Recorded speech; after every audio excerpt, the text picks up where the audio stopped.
pursuant to provisions of the Standing Orders 225,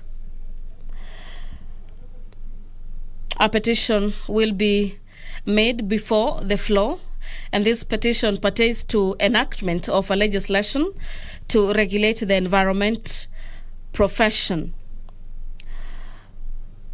The petition will be fielded before the Departmental Committee on Environment and Natural Resources on behalf of Ms. Linda Munyao, who happens to be the chairperson of the Environment Institute of Kenya.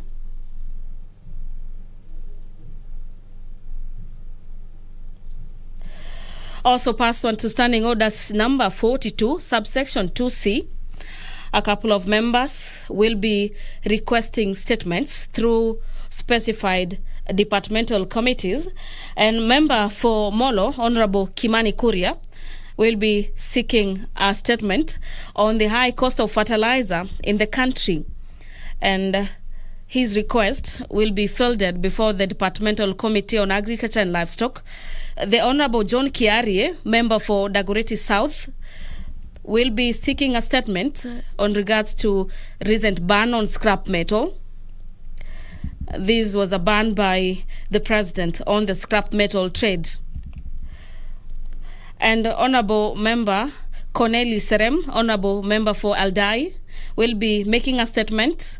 This is in regards to the disbursement of CDF funds. And that particular statement will be fielded before the Chairperson Select Committee on NG-CDF. Members will equally be asking questions to various cabinet secretaries through House departmental committees.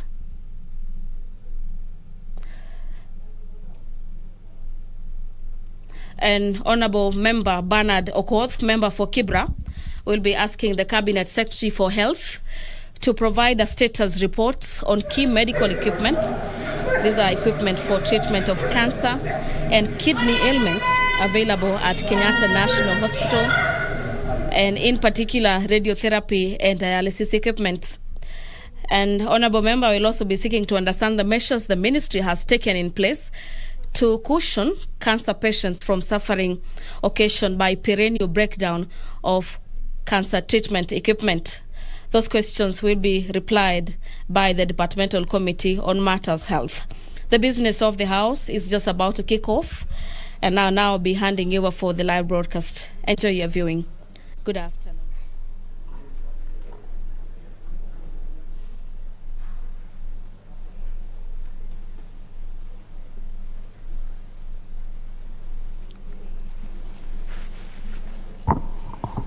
Let us pray.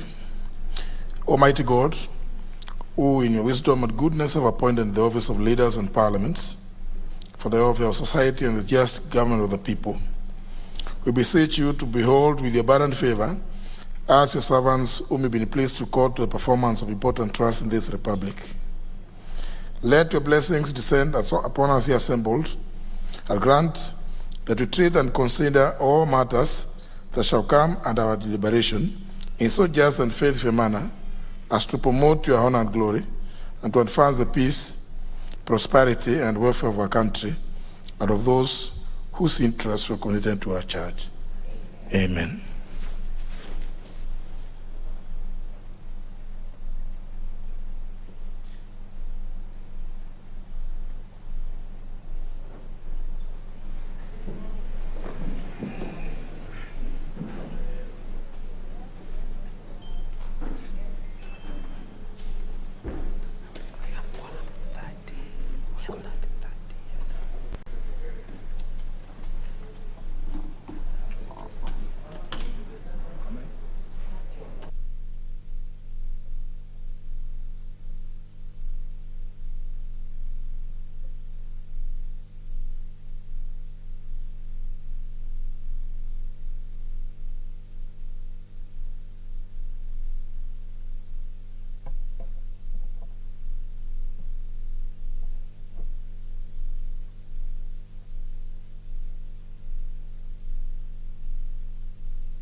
It's clear, members, we don't have quorum. Can you ring the quorum bell for the first 10 minutes in the first instance?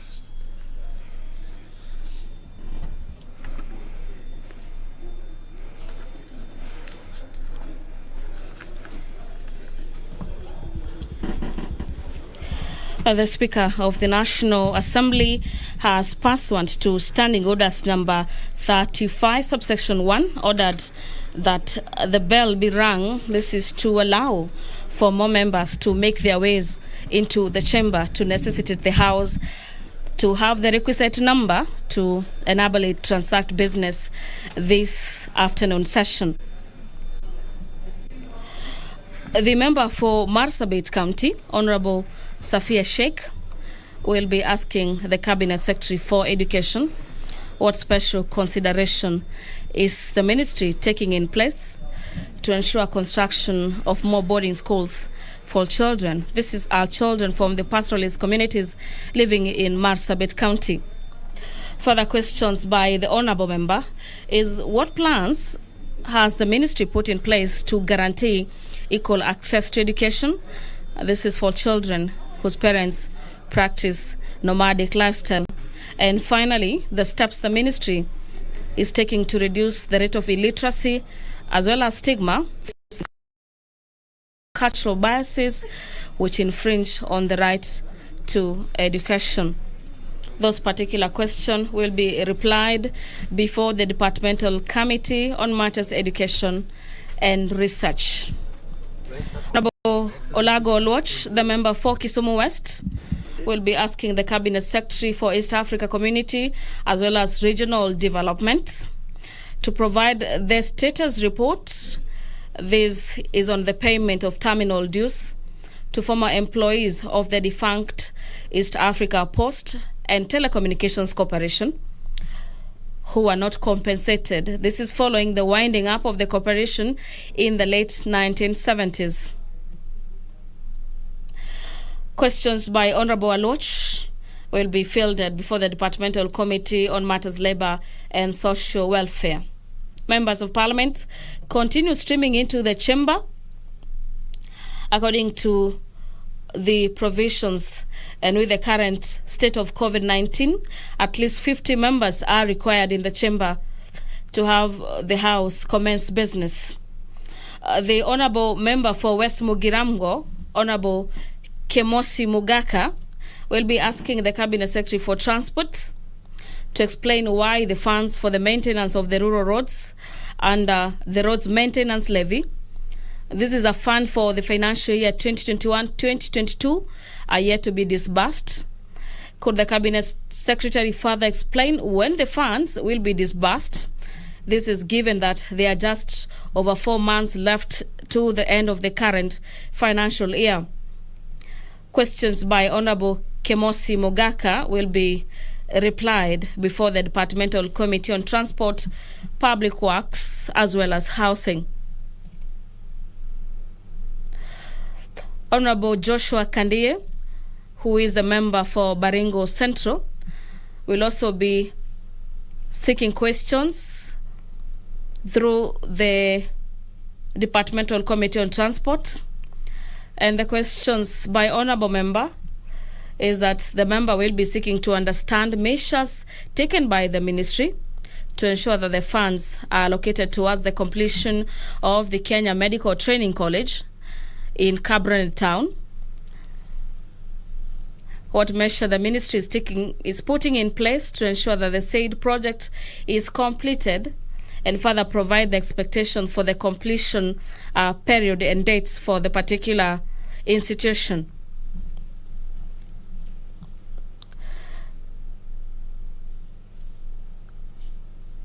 According to the signals by the Sergeant at Arms, the House has achieved the requisite number to allow it continue or transact business this afternoon. My name is Gladys Mungai. I'm handing you over to proceed or to follow up on the proceedings in the chambers.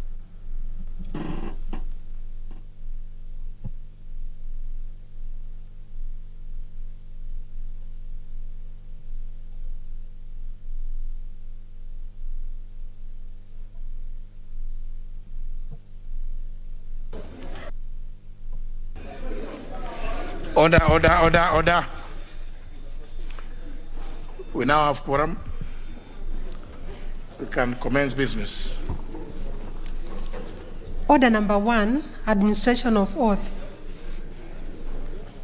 Order number 2, communication from the chair. Order number 3, messages. Order number 4, petitions.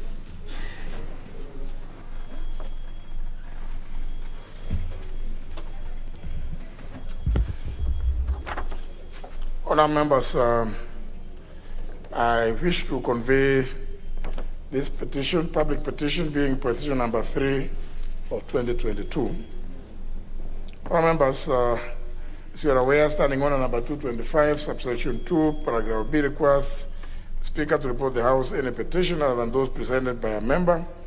Further, Article 119 of the Constitution provides for the right of any person to petition Parliament to consider any matter within its authority, including petitioning the House to enact, amend, or repeal any legislation. In this regard, I wish to report the House that I have received a petition from Ms. Lida Munyao, acting in her capacity as the chairperson of the Environment Institute of Kenya, and on behalf of other office bearers of the Institute. Honourable members, the petitioner affirms that the Environment Institute of Kenya is a legally registered professional association of all environmental experts in Kenya engaged in advocacy and building capacity in environmental management and sustainable development. The core objectives of the Institute include maintaining, promoting, and improving standards in the conduct of environmental impact assessment, audit, strategic environmental assessment, social impact assessment, and other related mechanisms in the management of the environment. The petitioner observes that the absence of a distinct legislation to regulate professionals in the field of environment and its existing gaps in the Environmental Management and Coordination Authority Act have created a loophole for uncoordinated approach in environmental management. To cure this lacuna, the petitioner is proposing that the National Assembly enacts a legislation to provide for the establishment of the Environmental Institute of Kenya, whose function shall include registration and training of professionals and regulation of the environmental profession generally. The petitioner also has annexed a draft Environmental Institute of Kenya bill in compliance with Article 119 of the Constitution and for reference by the House when considering their petition. Honourable members, having determined that the prayer sought by the petitioner is well within the authority of this House, I order that, pursuant to the provision of Standing Order 227, subsection 1, this petition be committed to the Departmental Committee on Environment and Natural Resources. The committee is required to consider the petition and report its findings to the House and to the petitioner in accordance with Standing Order 227, subsection 2. I thank you.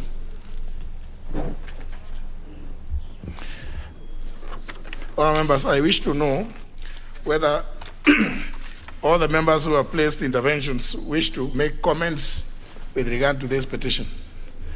Because the others I found who had placed their interventions even as I walked into the chamber. I don't know.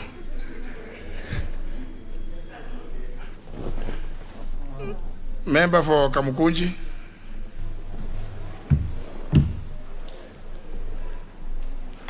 Yours was Alibant, is it?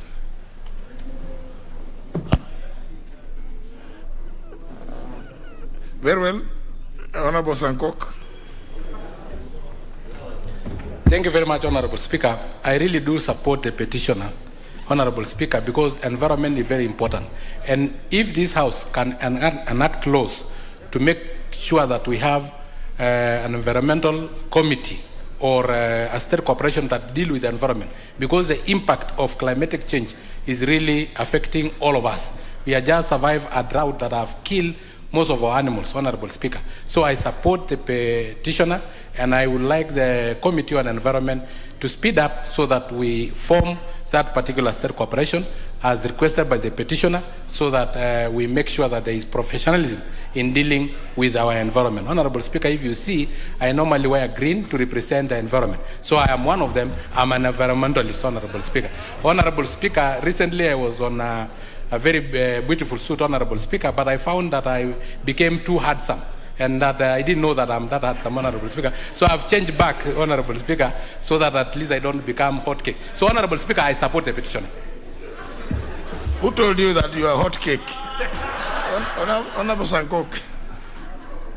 Member for Mwea constituency. Thank you, Honorable Speaker. I also wish to support this particular petition. More so because environmental impact assessment has become a requirement in virtually every project that we have in this country. This is a profession that is now attracting many young men and women who are now becoming professional environmentalists, and therefore, Honorable Speaker, it's only fair that we have a regulatory association that will look at the conduct of and ethics of these professionals who are upcoming, Honorable Speaker. Honorable Speaker, as my brother Honorable Speaker Sankok did say, he is a promoter of environment through his green attire, but I wonder, I'm not sure whether I have heard about his being handsome. I've only heard people say that he is troublesome. Thank you, Honorable Speaker. Member for Wajir South. Wajir South, member. Thank you very much, Mr. Speaker. Mr. Speaker, I do support this petition. I find that it is the right time that Kenyans have joined the rest of the world in advocating for issues to do with environment.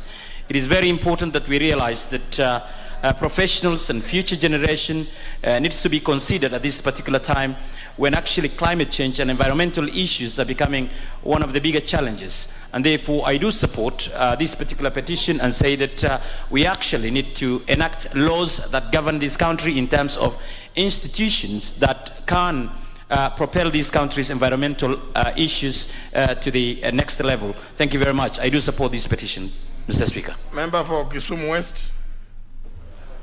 Thank you, Mr. Speaker. I support my colleagues on their comments on the petition. But what I wanted to ask Mr. Speaker is if you could issue further directions on mode of dressing. I see across the House, across the floor, Honorable Tuwei, in a manner of dressing that exposes his shoulders downwards. I do not know if that is proper dressing for the House. His shoulders.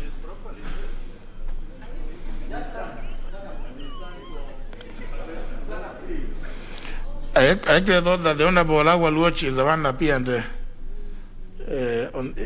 dressed in the opposite direction.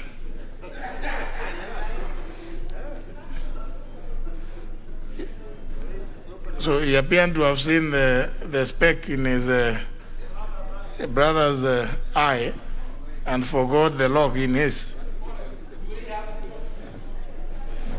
No, well, that was the Honorable Olawal, I think, wanted to draw attention to the House that he was not properly dressed himself.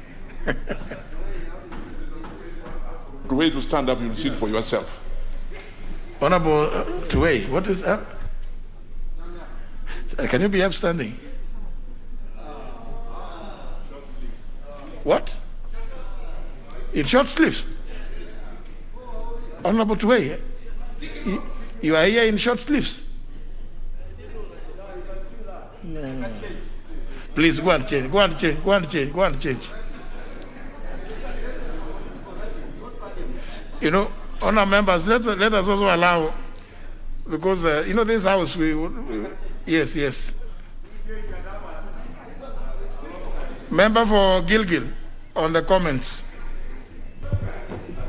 Thank you, Mr. Speaker. I also rise to support the petitioner. And just last week, you remember, Mr. Speaker, we had an issue on environmental impact assessment done by KenGen. And I raised an issue in a Buru area in my constituency. And Mr. Speaker, this streamlining and making it as professional as possible, joins other professions like the lawyers, we have the Institute of Engineers, we have the LSK, in terms of conduct, in terms of references, in terms of even code of ethics, Mr. Speaker. So I would support that the Environment Committee also looks at streamlining this area that is very critical. Like now, Mr. Speaker, we have the road from Tigoni, or from Rironi, being done by the French. The impact assessment is being done right now, and yet it is not up to standards. I think it would be better if we have an institute where we can be able to make references. If people have questions, they can ask, and this will go a long way in making this area and the grey area to be dealt with. I support the petition. Final member for Kilifi North. Mr. Speaker, I want to thank you for the opportunity to also contribute to this petition and say I support this petition because environmental issues actually with climate change affecting us tremendously.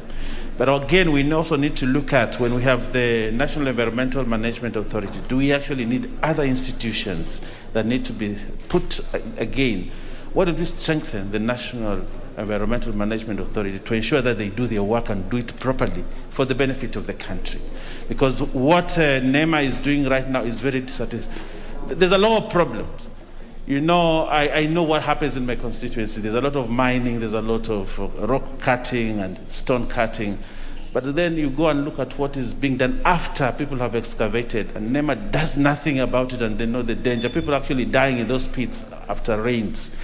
And I think they need to come strong and protect this country from investors whose interest is to make profit, but not actually look at what they leave after they've finished the extractions. So I support this petition, but with the rider that we need to strengthen the National Environmental Management Authority to do their work properly.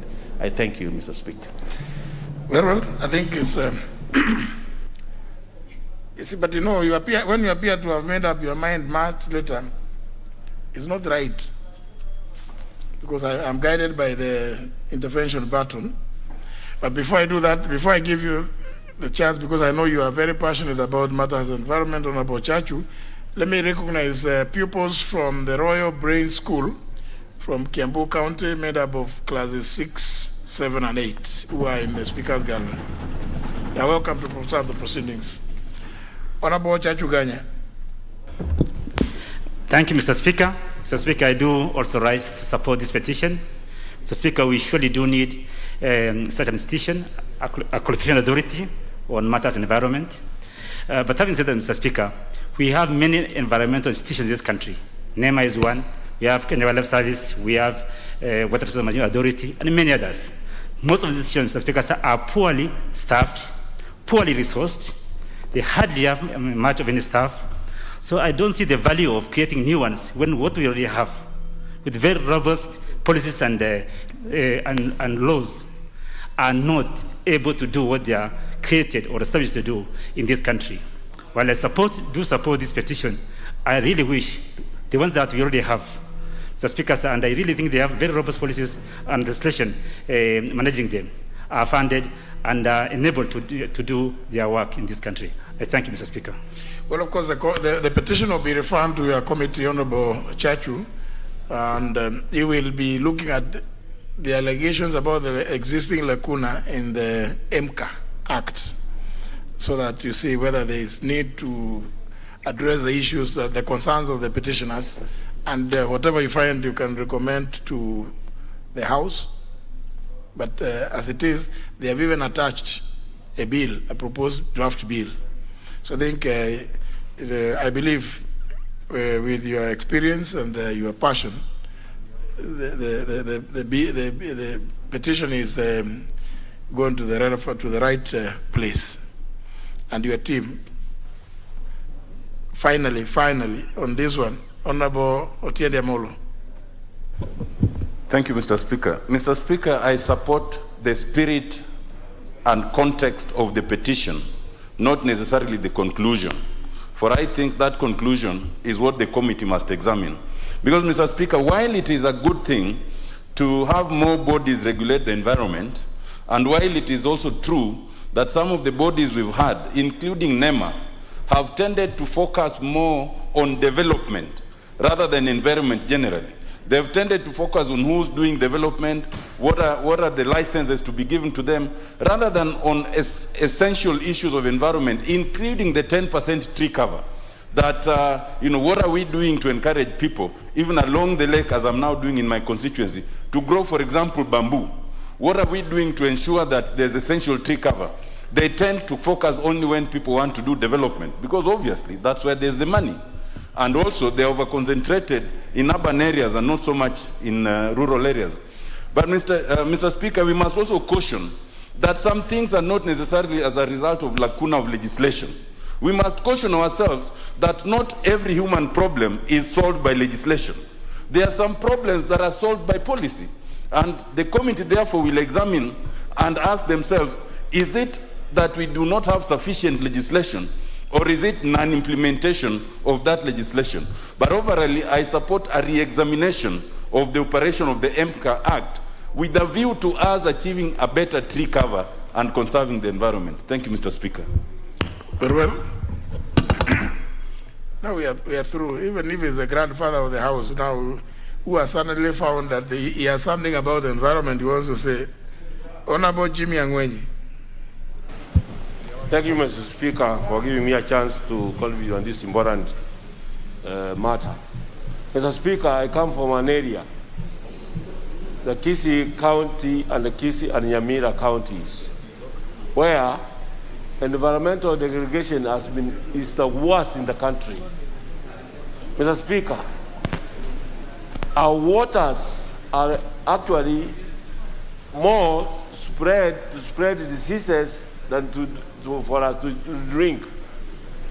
And it's because of the environment. And the NEMA has not done anything substantial to address that issue where I come from. For example, if they address the issue, maybe we'll get some of us will be transferred from Gusii to Laikipia, to Kajiado, and Narok, where there's expansive areas of land whereby we could settle and we reduce the degradation of the environment in Kisii. Mr. Speaker, I really support this bill, and I hope the House will support it. It is not yet a bill. This petition, I'm sorry. Yes. This petition. Next order. Petition is referred to the Committee on Environment. Order number 5, papers. Leader of Majority. Yes, Honourable Speaker, I beg to lay the following papers on the table of the House today, Tuesday, the February the 8th of 2022. Number 1, legal notice number 268 relating to the Nairobi International Financial Center, General Regulations 2021, and the explanatory memorandum from the National Treasury. Number 2, the agricultural policy paper number 2 of 2021 on food, our health, wealth, and security from the Ministry of Agriculture, Livestock and Fisheries and Cooperatives. Number 3, the annual report and financial statements of the Office of the Controller of Budget for the financial year 2019-2020. Number 4, the annual report and financial statements of the National Police Service Commission for the year 2020-2021. Number 5, reports of the Auditor General and financial statements of the National Government CDF in respect of the following constituencies for the year ended 30th of June 2020, and the certificates therein. Gem, Muhoroni, Makueni, Kacheliba, Mosop, Mboni, Kamukunji, Kitui West, Ikolomani, Tongaren, North Hall, Banisa, Sirisia, Mumias West, Huisero, Sabatia, Butula, Kandui, Likuyani, Kilgoris, Bumula, Aldai, Kitui South, Kibwezi West, Matungulu, Mwingi North, Tharaka, Butere, Gatundu North, Turkana East, Pokot South, Turkana West, Mount Elgon, Central Imenti, and Kitui Rural. Number 6, the reports of the Auditor General and financial statements of the National Government, CDF, in respect to the following constituencies for the year ended 30th of June 2019, and the certificates therein.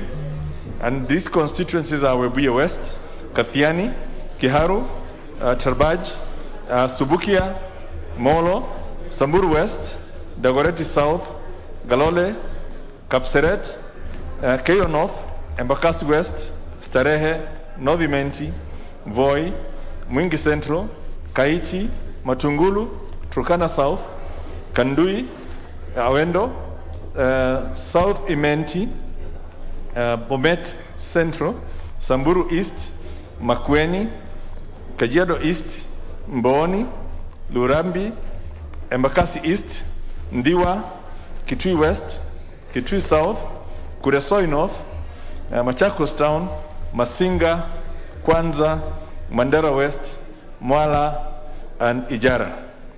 And lastly, the reports of the Auditor General and financial statements of the national government, CDF, in respect to the following constituencies for the year ended 30th of June 2018, and the certificates therein. And these are Mboni, Mavoko, Kilome, Yata, Kaiti, Kathiani, Machakos Town, Makueni, and Masinga. Thank you, Honorable Speaker. Next order. Order number 6, notices of motion. Leader Majority. Honorable Speaker, I beg to give notice of the following motion. That aware that the history of any institution is key to evaluating its development, further aware that documenting history provides a knowledge bank for future generations, noting that the history of Parliament of Kenya is largely unrecorded, scattered, and piecemeal, further noting that most comparable jurisdictions have elaborate records of their history, which are periodically updated to capture new developments. Cognizant of the fact that Parliament of Kenya marks its 114th anniversary this year, having been established as the Legislative Council, LegCo, in August of 1907, further cognizant that the legislature has been transforming in the last century both in mandate and composition, starting as a fused unicameral legislature to a bicameral one at independence and to a unicameral legislature before, again reverting to a bicameral parliament after the promulgation of the Constitution of Kenya in 2010. Recognizing the many works of art, including statues, frescoes, murals, and pictures connected with the history of the Parliament of Kenya, including the contributions of great men and women, families, architects, and politicians throughout the 114 years of the history of the institution and its transformation and growth throughout the period. Now, therefore, in order to ensure the preservation of the history of institutions for future generations, this House resolves, 1, that at an appropriate stage, the House appoints a committee comprising of not more than 9 members to oversee the preservation of these histories for posterity, with special focus on the National Assembly. That 2, that copyrights of the history of Parliament of Kenya projects be reserved for the benefit of Parliament and the people of Kenya. And 3, that the Clerk of the National Assembly puts in place and executes appropriate mechanisms to actualize this resolution. Thank you, Honorable Speaker. Very well. Next order. Order number 7, questions and statements. Start with the first segment, questions. First question is by the member for Kibra, Honorable Bernard Okoth. Thank you, Mr. Speaker. I rise to ask question number 1 of 2022 to the Cabinet Secretary for Health. Number 1, could the Cabinet Secretary provide a status report on key medical equipment for treatment of cancer and kidney ailments available at the Kenyatta National Referral Hospital, in particular radiotherapy and dialysis equipment? Number 2, what measures has the ministry taken to cushion cancer patients from suffering occasioned by perennial breakdown of cancer treatment equipment? Thank you, Mr. Speaker. Well, the question will be replied to before the Departmental Committee on Health. Next question is by the member for Marsabit County, the Honorable Safia Sheikh.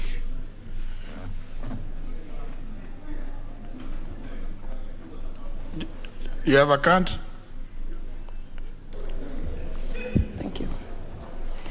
Thank you very much, Honorable Speaker. I raise to ask question number 010 of 2022 in today's order paper, and it is directed to the Cabinet Secretary of Education. What special consideration is the ministry taking to ensure the construction of more boarding schools for children from pastoralist community living in Marsabit County? What plan has the ministry put in place to guarantee equal access to education for children whose parents practice nomadic lifestyle? What step is the ministry taking to reduce the rate of illiteracy and stigma faced by girls due to cultural biasness which infringe on their right to education? Thank you, Honorable Speaker. Question will be replied to before the Departmental Committee on Education and Research. Next question by the member for Kisumu West, Honorable Olaga Oloch. Thank you, Mr. Speaker. Mr. Speaker, I rise to ask question number 013 of this year, directed to the Cabinet Secretary for East African Community and Regional Development. Number 1, would the Cabinet Secretary provide the status report on payment of terminal dues to all former employees of the defunct East African Posts and Telecommunications Corporation who were not compensated following the winding up of the corporation in the late 1970s? Number 2, when will the ministry pay terminal dues to former employees of the defunct corporation, including one Danlex David Oguso, PF number 23872 of 1972, Josiah Rombo Siwa, PF 15106 of 1961, Alex Charles Ochola, PF 25373 of 1961, Edward Morris Olang, PF 23408 of 1974, and several others from Kisumu West, despite several promises by the ministry. And lastly, Mr. Speaker, what specific plans has the Cabinet Secretary instituted to fulfill the obligations of the ministry with respect to settling the long-standing dues owed to former staff of the said corporation? Thank you, Mr. Speaker. Now, although the issues raised here may touch on labor, but I'm wondering which committee oversights Ministry of East African Regional Cooperation? It's Defense. So I think Honorable Olaga Oloch, the proposal here is that the question be replied to before the Departmental Committee on Labor and Social Welfare, but I think that will not be the, I don't know, maybe Honorable Olaga Oloch, you could... Speaker, I will stand by your directions on this. If you would like direct another committee to deal with it, I would be comfortable. Because on my first reaction was that it's the community that would, this ministry that would react. They are the ones I've been dealing with. But the ministry is oversighted by the Committee on Defense. That's Honorable Russell.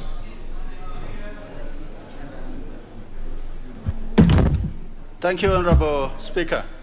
Although the matter ranges on matter of labor, but still that ministry is the one charged about employment and paying terminal dues. I think the matter should be addressed to the Departmental Committee of Defense and Foreign Relations. You are the committee that oversights that. Indeed. Well, I think in fairness, so that we don't go, because I think the Ministry of Labor would still need to actually, I mean, if the Committee on Labor and Social Welfare were to invite the Cabinet Secretary responsible for labor and social protection, they may still need to go and seek information from the Ministry of Regional Cooperation. So we refer this question to the Departmental Committee on Defense and Foreign Relations, where it will be replied to. Yes, sir. Mr. Speaker, I stand guided. Thank you. Very well. The next question is by the member for West Mogrango, the Honorable Kemosi Mogaka. Do you have a count? No count, eh?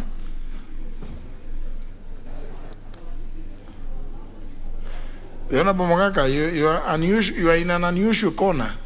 I normally see you around here now.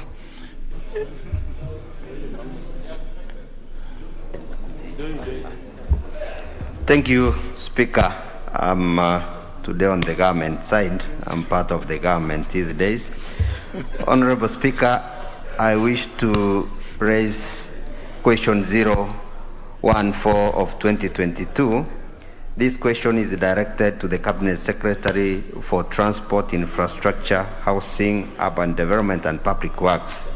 Roman 1, could the Cabinet Secretary explain why the funds for the maintenance of rural roads under the Roads Maintenance Levy Fund for the financial year 2021-2022 are yet to be disbursed? Roman 2, could the Cabinet Secretary state when the funds will be disbursed, given the fact that there are just over 4 months left to the end of the current financial year? Roman 3, could the Cabinet Secretary explain whether the Ekerenyo-Obuari-Misambi Road under construction will extend to connect with Obuari-Gekendo-Nyamaiya Road in Nyamira County? Thank you, Honorable Speaker. The question will be replied to before the Departmental Committee on Transport, Public Works and Housing. The next question is by the member for Baringo Central, the Honorable Joshua Kandie. Thank you, Honorable Speaker. I rise to ask question number 17 of 2022, and this question goes to the Cabinet Secretary for Transport, Infrastructure, Housing and Urban Development. 1. What measures is the ministry taking to ensure that the funds are allocated towards the completion of Kenya Medical Training College in Kabarnet Town, which was commenced on 31st May 1991 and is currently about 32% incomplete? Considering that the contract period has been extended on 3 occasions, with the last one revised completion date being 22nd August 2016. 2. What measures is the ministry putting in place to ensure that the said project is completed and further provide the expected completion dates? Thank you, Honorable Speaker.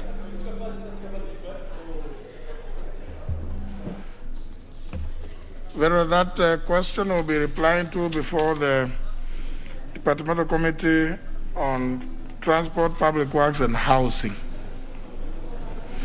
The next question is by the nominated member, Godfrey Osotsi, who has written to request for deferment. Request has been acceded to. His question has been deferred to some later date. The second segment of order number 7 is on requests for statements and statement responses. We go to the first part, which is a request, and the first request is by the member for Molo, the Honorable Kimani Kuria. Okay. Thank you, Honorable Speaker. Pursuant to the provision of Standing Order 44-2C, I wish to request for a statement from the chairperson of the Departmental Committee on Agriculture and Livestock regarding the current high cost of fertilizers in the country. Honorable Speaker, according to the Kenya National Bureau of Statistics, 70% of Kenyans depend on agriculture to earn a living, support their households and for subsistence. Further, agriculture is one of the biggest drivers of economies of growing rural towns like Turi, Mariashoni, Molo and Elbagon in Molo constituency in terms of employment. Most of these farmers are small scale and whose farmer prospects are largely affected by a variety of external factors beyond their reach, including the cost of fertilizers. It is worth noting that a high percentage of these farmers avoid use of non-organic fertilizer as the price of fertilizer is prohibitive, and those that can afford end up with shrunk profit margins. Honorable Speaker, in addition, fertilizer cost is way favorable and cheaper in our neighboring countries than in Kenya. As a result, Kenyan farm produce end up being extremely unbalanced and competitive in the market. Our traders in turn find it economically sound to import their goods of trade from our neighbors to leverage on higher profit margins. Honorable Speaker, it is a fact that the cost of importing phosphate from the east, which is commonly used to manufacture phosphate fertilizer and which is extensively used by our farmers during planting season, is comparatively high, and the imports trade is monopolistic in nature.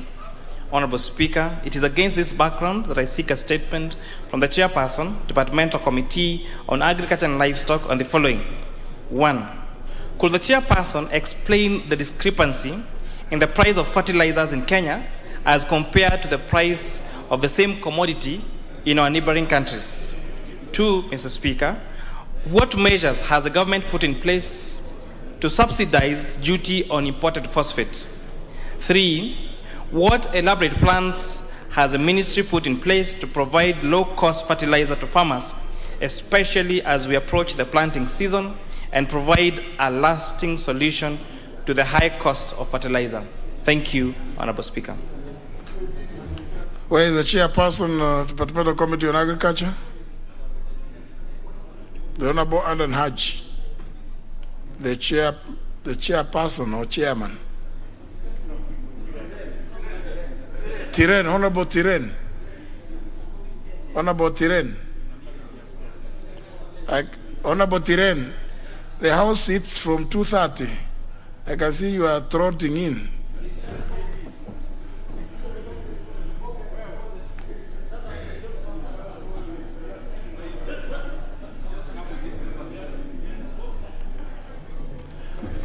How soon will you respond to that request?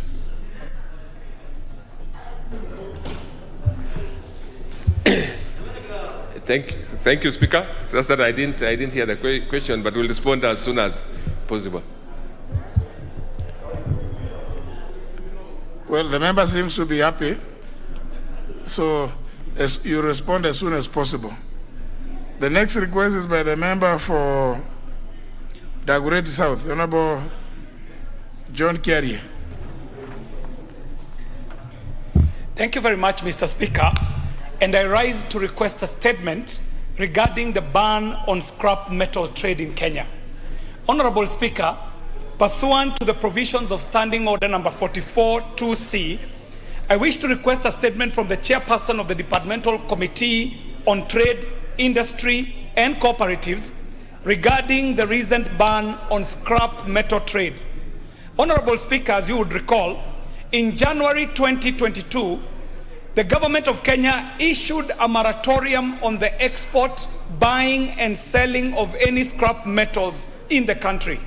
The ban has disenfranchised traders in these sectors, including genuine businesses such as local recyclers who not only create employment but also conserve the environment, particularly those undertaking solid waste disposal and management in this country.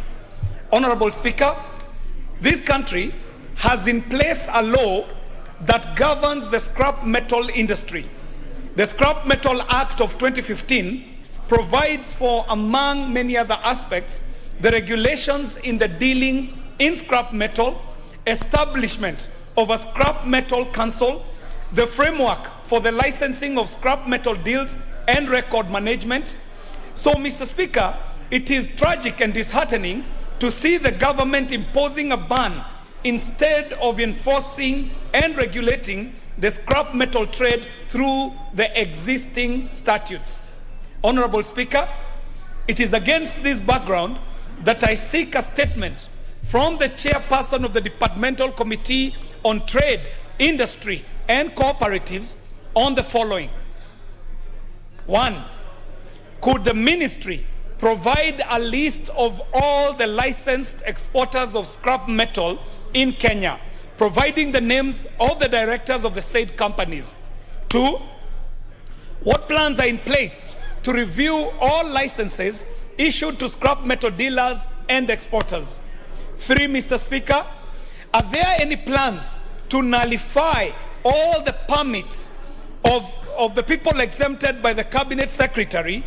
And 4, what measures are in place to lift the ban, especially for the local recyclers, to ensure business continuity and proper solid waste management? Mr. Speaker, I thank you, and I signed this request for statement on the 3rd of February 2022. I do appreciate the opportunity to ask this question, Mr. Speaker. Thank you very much. Where is the chairman, Departmental Committee on, is it Agriculture and Cooperative or Trade? Trade. The Vice Chair. Thank you. Thank you, Honorable Speaker. We've taken note of the question by the Honorable Kerry on the issue of the scrap metal, and we are aware that a moratorium was issued by His Excellency the President. The ministry is in the process of making rules, or what we can call a regulatory framework to ensure that vandalism or traceability of the scrap metals that are being traded by the small traders are acquired in the proper way. So I would request that I be given 2 weeks within which we'll be able to give an in-depth statement on this matter. I thank you, Mr. Speaker. But the Honorable Kerry raised a fundamental issue that this House passed a law in 2015, and which law provides for the mechanisms of how to regulate and register people who trade in scrap metal. I am acutely aware of the various provisions in the Constitution, and I have not come across one where it is possible to impose a moratorium on the implementation of an act of Parliament, save through the court, the judicial processes.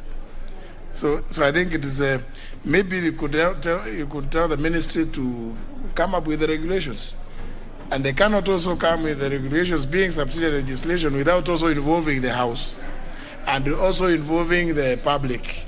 So I think the Honorable Kiarie is actually jolting the ministry into action. One, they must remember, even if they are working on regulations, they must involve stakeholders, and 2, be ready also to involve this House. And not it's not good for them to go that route of moratorium, because it's strange to the Constitution or the constitutional order of this country. Yeah, it's not possible.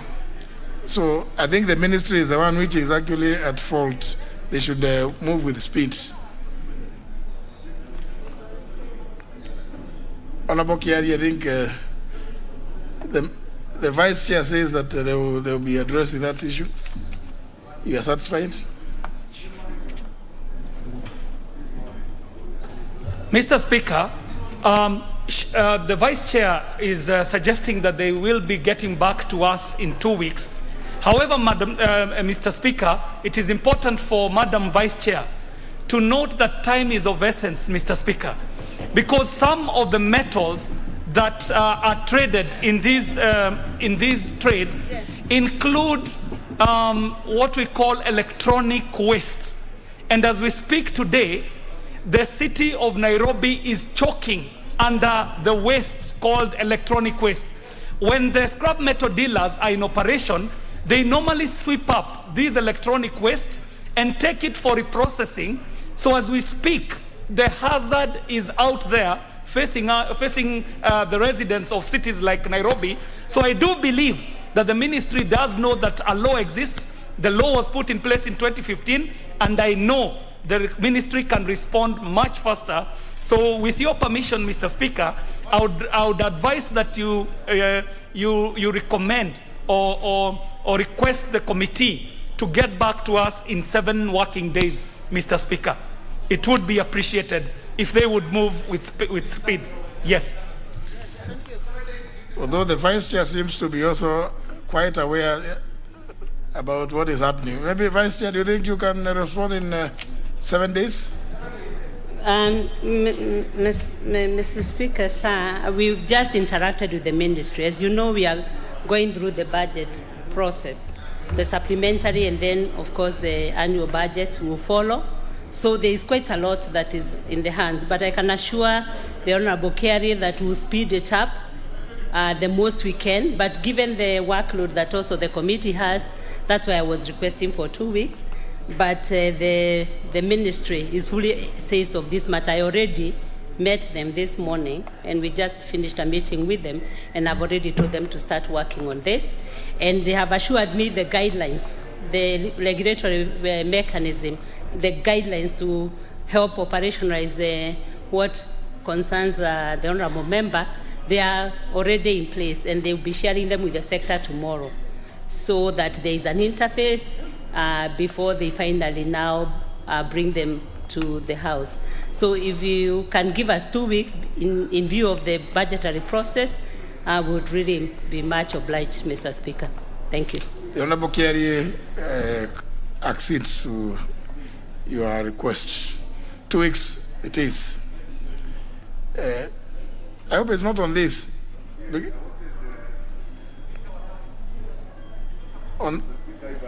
If I do recall, yes, the operation of the Scrap Metals Act falls directly under the office of the President. The licensing is under the DIG, the police. So the minister under that act means the minister in the office of the President. So I don't know whether we are right to go to trade when the operation of the act falls under the auspices of the office of the President, directly under the police. Because of, I could understand because of the copper. But you must have been obviously then pleasantly surprised to hear that the Vice Chair already discussed the matter with the Ministry of Trade, which they oversight. I don't so know. You must have been pleasantly surprised. I would be very surprised if the oversight now interfaces with the trade when they say the definition of the minister under Scraps Metals Act means the minister office of the President. Well, they will deal with it. In any event, whoever is a minister. He can be oversighted by any, if they are called before any committee. Any committee is at liberty to, even those ones in the office of the President are not beyond the authority and the jurisdiction of the House, or any committee of the House. So it's okay. Because the Honourable Kerry, I think, directed the request to the ministry because of the aspect of trade. And I think the Honourable Vice Chair has been quite magnanimous in giving information that she already actually discussed the matter with the Ministry of Trade, which they oversight. Let them just deal with it. I think if there's anything to be gotten from the other minister, or they call ministers or CSs or something like that, they can always provide the information or seek for it. I'm sure those ones in the office of the President are not the proverbial mountains that Mohammed and to visit, because when mountains don't go to Mohammed, Mohammed goes to the mountain.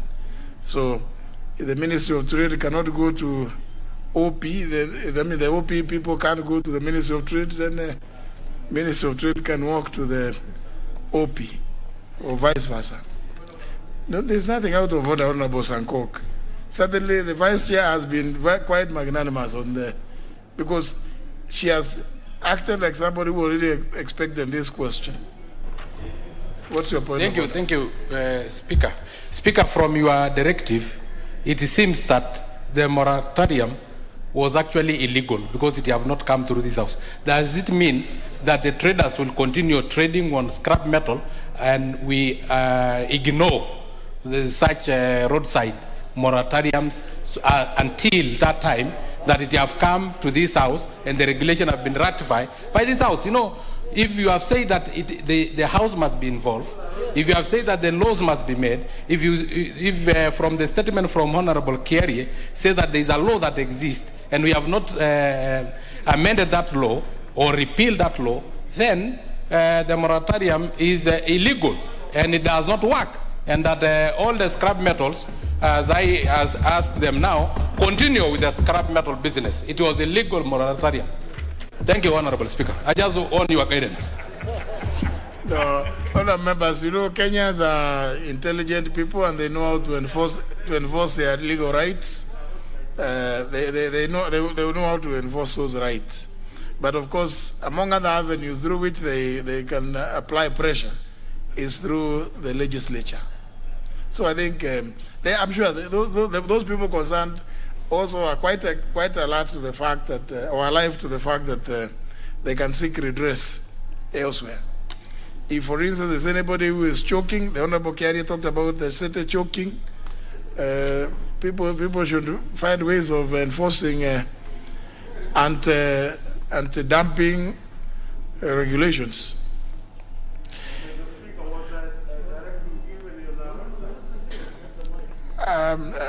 No. The Honorable Angweni, you know, yeah, my question is, was the directive given on our roadside, or was it given from the office of president? This abuse of our president must stop. We must not abuse our president. Honorable Angweni, I suspect that I may not know the location. But suffice to say, I think the matter has been captured very well, and I quite admire the fact that the vice chair was apparently well seized of it. And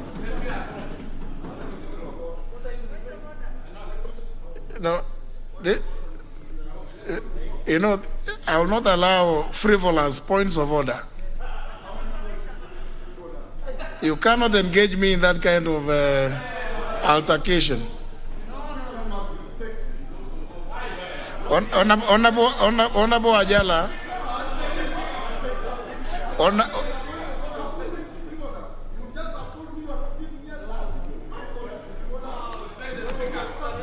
how is it that Honorable Ajala knew that it is him?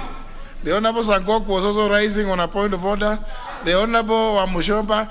So you are not the only one.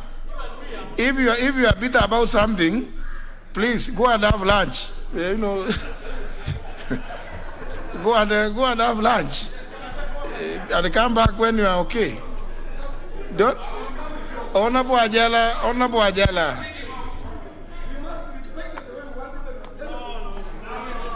You know, I'm told that sometimes it is fashionable to engage the chair, while indeed the fact of the matter is the people being addressed are not in the chamber. So suddenly you will not draw me into that. Don't worry. He's going to relax. I've known him to be a gentle person. No. It is not. There's no need of. Let's not go to this issue. The honorable vice chair and the honorable Kiari have agreed on how the statement is going to be handled, and the matter is over.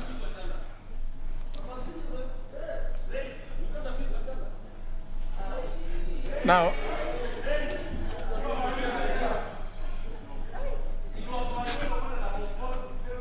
no, please, Honorable Sankok. Now we'll move to the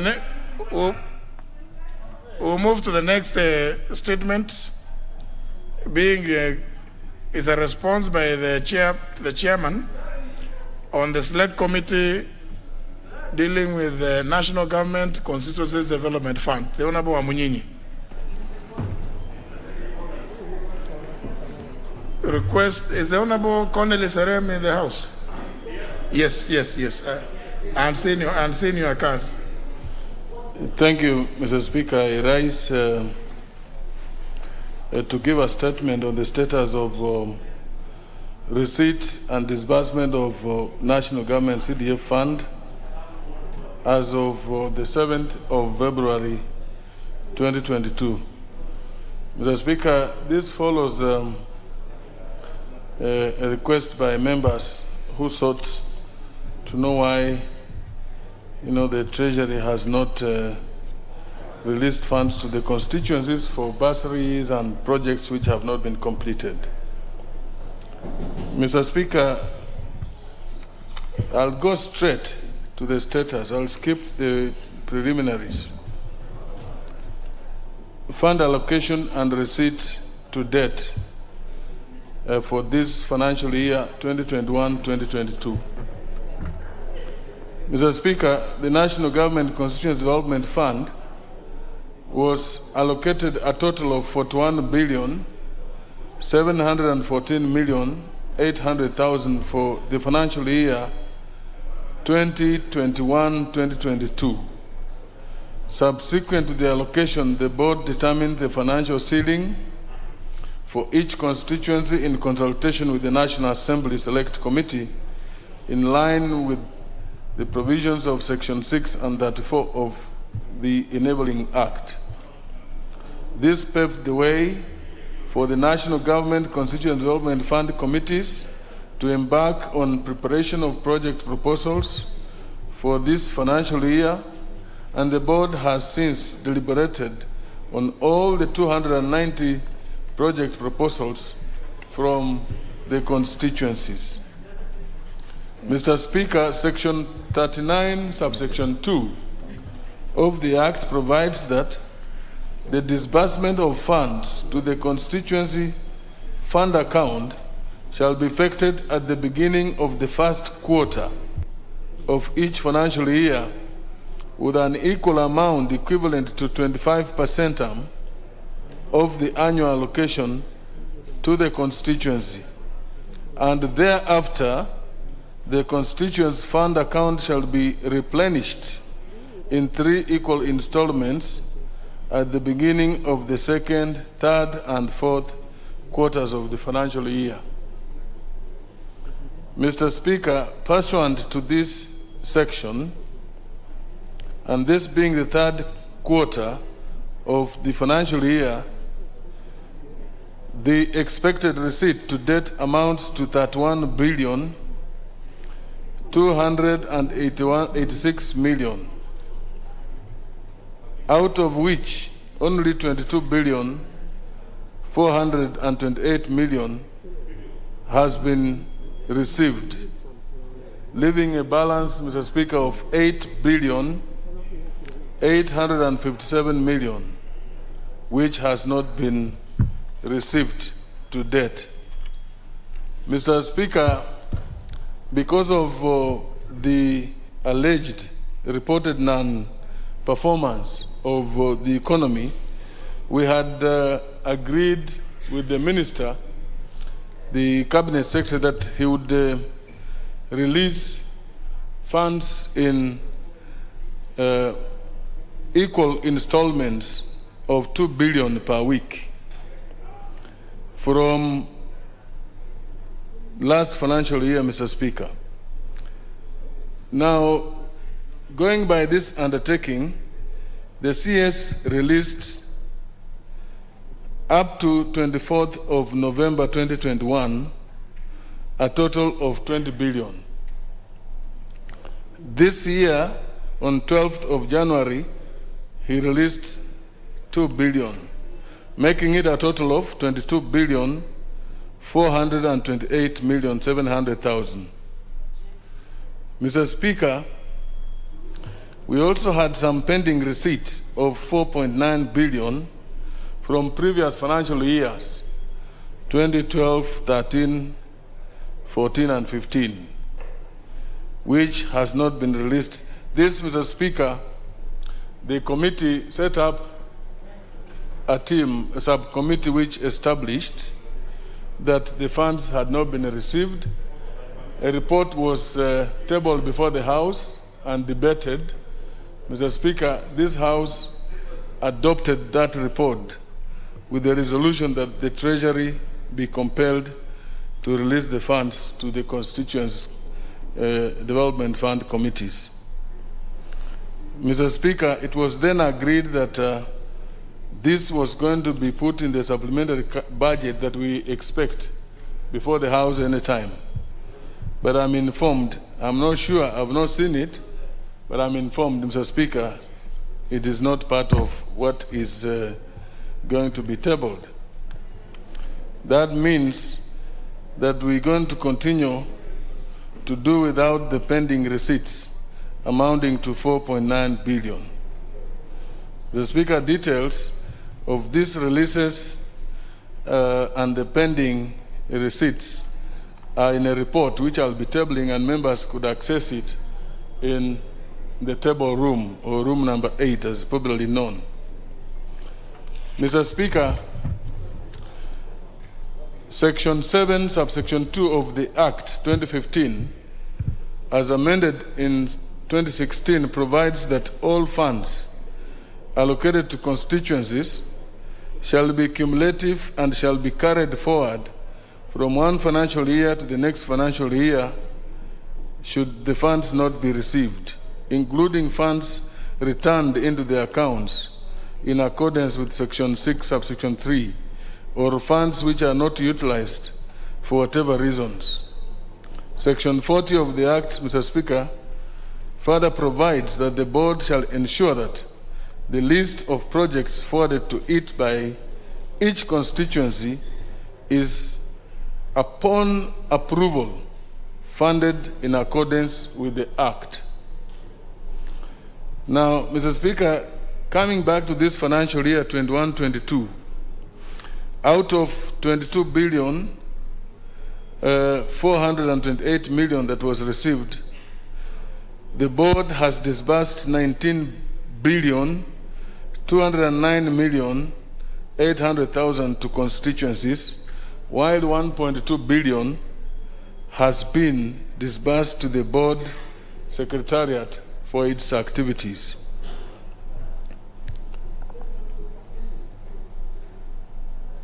Mr. Speaker, the amount was disbursed to various constituencies and the Secretariat as follows.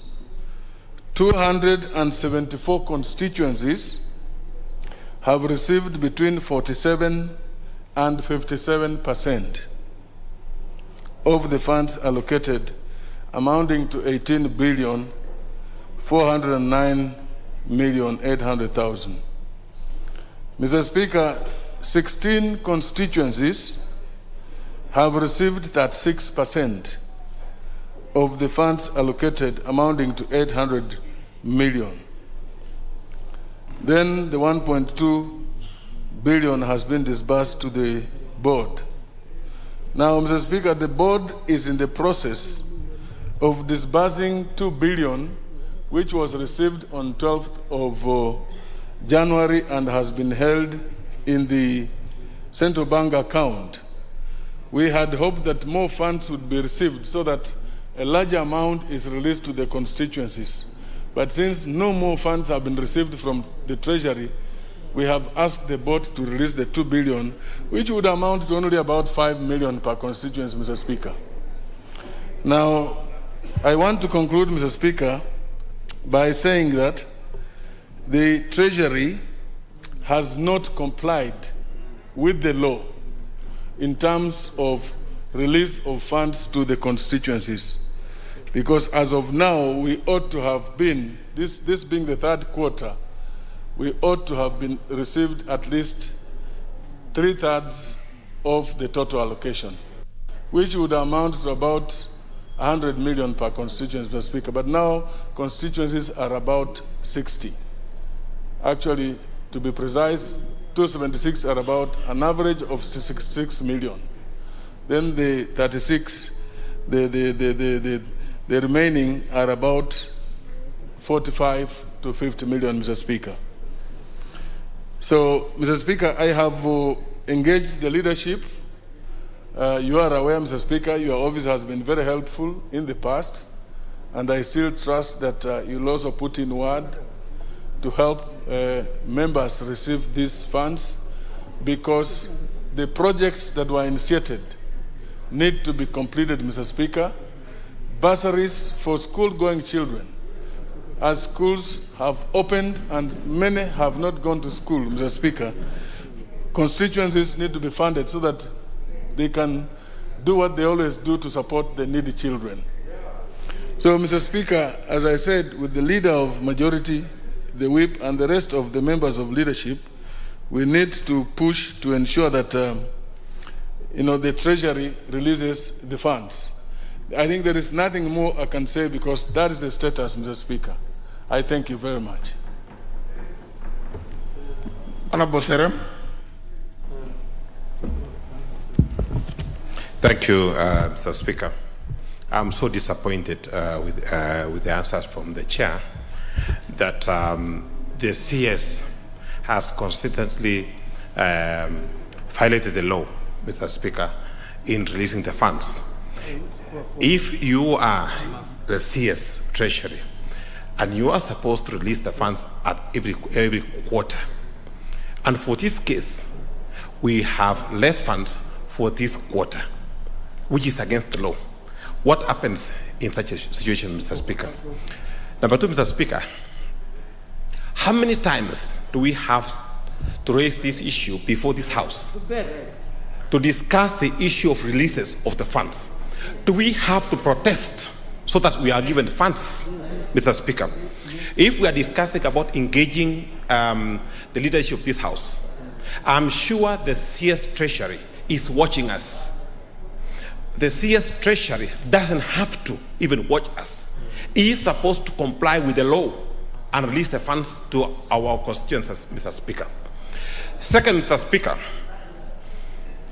in the last financial year, I stood on this floor, Mr. Speaker, and I made a remark that without the releases of the arrears, there will be no budget. I also have to make this statement today, Mr. Speaker, that if by the time the leader majority will be tabling the supplementary budget, and we have no CDF funds in our accounts, the supplementary will go down, Mr. Speaker. And we don't have to raise more issues that touches on government business. Mr. Speaker, if the government is not willing to finance our children, any motion sponsored by government will shoot down, Mr. Speaker, until we have the funds in our accounts. Mr. Speaker, how many times do we have to raise issues that touches on our children? Mr. Speaker, from reliable sources, we don't have the arrears captured on the supplementary. The 4.9 billion shillings, which is entitled to our constituencies, is not captured. I have enough information, so I don't have to come here again, Mr. Speaker, and make threats that there will be no supplementary when the leader majority is seated here, Mr. Speaker. I want to urge the chairman that we require these funds unconditionally for our children. So members that are here, whether they are in government or in the opposition, require this money like yesterday. And since I'm on the floor, and I'm sure the CS Treasury is watching me, we want the funds as quickly as possible. Our children need the funds. The contractor I have been engaged to work on projects in our constituencies should be paid unconditionally, Mr. Speaker. I don't have to be here, Chairman, raising the same issue. If you have to engage the CS Treasury, do so. If you have to engage the chairman, do so. If you have to engage the speaker, do so. Otherwise, the supplementary budget tabled before this House will go down. Thank you, Mr. Speaker.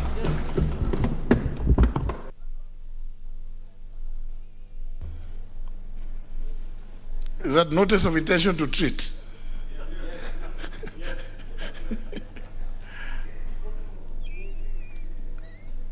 Honorable Oundo. Thank you, Honorable Speaker. And I want to take this opportunity to sincerely thank the chair of the committee bringing us to speed on the matter of disbursement of CDF. Honorable Speaker, if there is any fund that is so dear to the people of Kenya, is CDF. If there's any fund that has had tremendous changes on the people of Kenya, is CDF, especially in the education sector and the security sector. Honorable Speaker, I'm mostly perturbed by the claim or the allegation that the arrears of 2021 have not been captured in the supplementary budget. Honorable Speaker, projects relating to that period had already been approved. Honorable Speaker, various PMC's accounts have already been opened, and many times the PMC's accounts had actually started the procurement process for those particular projects. Honorable Speaker, we could not start those projects without funds. You find so many of the stalled projects in the various constituencies. You find quite a number of school fees for children has not been paid. Honorable Speaker, I think this House, through the Budget Appropriation Committee, must move with the speed before they table the supplementary budget to perform some miracles, find ways and means of getting that money so that we dispense with that particular aspect. Honorable Speaker, refusing to release the funds for this financial year, Honorable Speaker, the CS and the Treasury is simply taking the members of Parliament to guillotine, because you not stand to the electorate and tell them you have been unable to conclude the projects you promised them, which you told them, I'm going to Nairobi next week, money will be there, the contractor will be on site. They will still believe, like typically happens in ministries, that the money has been eaten. The ministry needs to come out very clear, release the money so that we part ways in good faith, so that we don't go away having basically opening wars with the Treasury over a very simple, straightforward matter that's enshrined in the law. Honorable Speaker, a breach of the law is a breach of the law, irrespective of which political divide you sit in. Where the minister has broken the law, we have the means with this House to put into place measures to literally cite him or her for breach of the law. And that will do it through other means if we cannot raise the numbers to start the process of impeachment. Honorable Speaker, this is a matter of life and death for those of us who intend to come back in the next Parliament. It's a matter of life and death. Where I'm threatened with death, I'll have to save myself and save my skin. Thank you, Honorable Speaker. Member for Moya.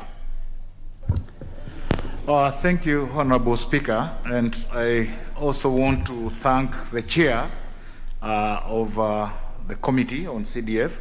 I think he has done a good job in getting the truth of the matter and presenting to this House the way it is. Looks like he himself is frustrated, and that's why he's seeking the indulgence of your office and that of the Leader of Majority, Honorable Speaker. We're talking about two things here. One is the arrears from the last financial year, Honorable Speaker, and I think this is very unfortunate because the last time this matter was discussed, it was confirmed that those funds will be included in the supplementary budget that is just about to come, Honorable Speaker. And anything spoken around is taken out there to the audience, and therefore, Honorable Speaker, our offices have already communicated to the various beneficiaries that this money will actually be there in the supplementary, and therefore I join hands in saying that this money must be there, Honorable Speaker. I also take note that most of our children, a number of our children, Honorable Speaker, are already out of school. May it be day school, may it be boarding, and they've been sent home because we have not dispersed the bursaries, Honorable Speaker. And I think it's a high time CS Treasury takes note that these funds are not for the members of Parliament. These funds are benefiting our people out there. We have been taken in a number of times, they have not taken us seriously, Honorable Speaker, yet we are talking about children who are at home. And I don't think there is any other thing that is more important than looking at those particular funds and ensuring. Now, honourable members, because I can see very many of you have placed, very many of you have placed interventions. I have determined that each of you will be given a chance, but your comments will be limited to 2 minutes. Yeah, because this is a serious matter. But don't bother raising your hand up. I mean, intervention means that, Honorable Ajala, I think there's something wrong with you this afternoon. Don't bother raising up hands. Don't raise your hand. I will see. Like I can tell you that I know the next person on the intervention button is the member for Emuru Dikir, because I can see it here. So please, don't, even you, if you have pressed your intervention, it will pop up automatically. I don't have, so there's no need of even rising up in your place. Member for Emuru Dikir.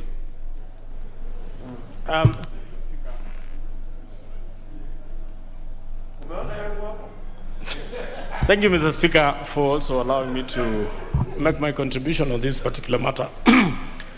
Speaker, there was a time I was a committee member to the NGCDF committee in this House, Speaker, and we could go around the country and assess the situation and the status of the CDF projects. And there was a very serious issue which I realized in one of our visits, Speaker, that there are so many stalled projects, especially on constituencies where there was a change of guard, where there was a change of member of parliament. In most of the cases, when there is a change, people will want to come and do new projects and projects that, of course, was in their agendas. And therefore, Mr. Speaker, I feel, and it had been one of the proposals we had made as committee, that during the electioneering period, the percentage of CDF allocation should be 100% before we go for election, so that people can complete their projects. And even if there is going to be changes, then there is no debt behind. There will be no projects which would have been stalled because of those changes. Speaker, I wish the chairman should work on that so that we have this money complete 100% before we go for elections. Thank you, Speaker. Next is the member for Bomachoge Borabu. Thank you, Honorable Speaker. I rise to make a contribution to the report that has been given to this House by Honorable Wamanyinyi. And I want to thank our chair of the CDF committee that he's done us a very good brief.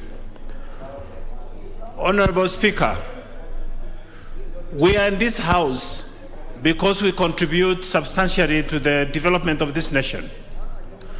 The case we are discussing about, the 4 billion that has not been dispersed over the past many years, I think it's a case that we don't need to negotiate. We like Treasury to put that a priority. Secondly, going to our previous agreement, Mr. Speaker, of dispersing 2 billion every week, it's like we did not make a deal that has Helen Waters. The Speaker, we are talking of money that is going to help our children who are out or who are waiting to be added more money to continue their education. So, Speaker, I want to say that this morning I've received a copy of a call for proposals for those students who need some support. I've already also shared the same to the networks. It will be a big shame for me to go back and tell them that Treasury did not give us money. Mr. Speaker, this is an urgent matter. Thank you. Member for Igembe Central.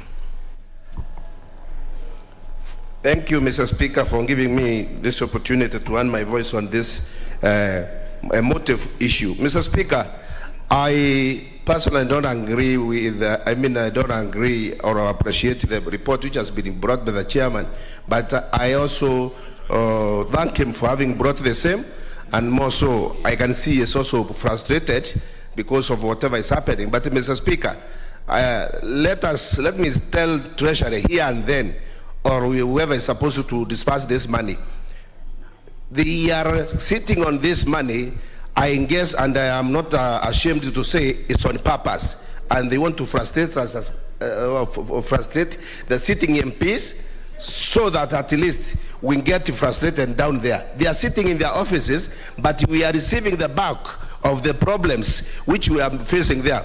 Mr. Speaker, as we talk, we have got hundreds of children who are sitting at home and they are not in school while waiting for this money. And the parents and the guardians are looking at us. They don't know where the problem is. Mr. Speaker, this is the high time the Treasury and the Central Bank releases this money for the children to go to school to complete the storage projects. If not, we are not going to pass anything which is brought in this house until they also listen to the predicament of our people outside there. Thank you, Mr. Speaker. Member for Kitui South. Thank you, Honorable Speaker, for this opportunity. First of all, I would like to thank the Chair. He has made a presentation on the matter that was raised by the Honorable Serem, and he has been honest with this House that we have areas that must be handled, and the 4.9 billion that has to be also part of the supplementary, so that we can push the projects that we have promised our constituents. Honorable Speaker, we are oversighting various ministries and state agencies, and we can see that funds for these agencies are being disbursed within the correct timelines. So the biggest question is, why is it not happening to members of parliament who represent the 290 constituencies of this country?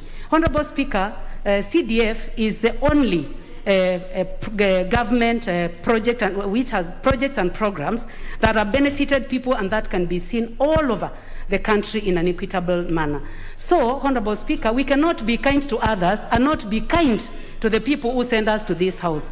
So, Honorable Speaker, I would like to urge the Chair to keep moving and ensure that the funds are disbursed within timelines and that we do not have white elephant projects within our constituencies. Thank you, Honorable Speaker. Member for Kitutu Church North. Thank you, Mr. Speaker. Mr. Speaker, first I want to thank Muteja. I want to thank Museo Wamunyinyi for giving us a very detailed discussion. Mr. Speaker,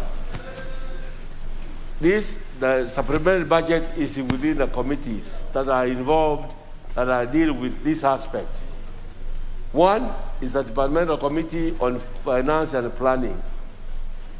Two is the the Budget Committee. Why can't we tell them that those two committees cannot bring us any budget recommendation without the 4.9 billion shillings in that budget, supplementary budget? And the best thing to do it, and we have done this before. The best thing to do is to remove the amount from Treasury, put it under planning where the CDF is, and then Treasury will look for the funding of their own ministry. And that, it will be that simple. We should not be crying here that we are going to not to approve the supplementary budget. Why can't we just change it? That's why it comes to our office, to our departmental committees. Finally, Mr. Speaker, these people are not taking us seriously because we have never increased the amount of money, the allocation, the percentage of allocation to CDF, the same way we have increased for local or devolved governments. If we had increased it to 5%, for example, they would have given us a 3% would have come by now. Mr. Speaker, I beg to say. And you yourself are a finance guru and a ranking member of the Committee on Finance. They say, kazi kwako. The next is the member for Laikipia North. Thank you, Speaker. Speaker, I also wish to add my voice on this motive matter. And Speaker, I want to say, I think Treasury should be sensitive to what members are going through. In Laikipia North and most parts of northern Kenya is ravaged by a serious drought. Speaker, the parents don't even have food to give to their children at home. And right now, all the secondary schools have sent their children home because most of them depend on this CDF for bursaries. So Speaker, I want to say this to the majority leader and the leadership of the House, and I want to beg these members, when it comes to issues of CDF, there is no opposition or government here. And I'm a staunch supporter of the government of the day, but I'm not a sycophant. So if we must fail that business when it comes to this House, We cannot be given ropes to hang ourselves, and you gladly take yourself there to hang because you support the government. So they should do what they must do to make sure that we have that money.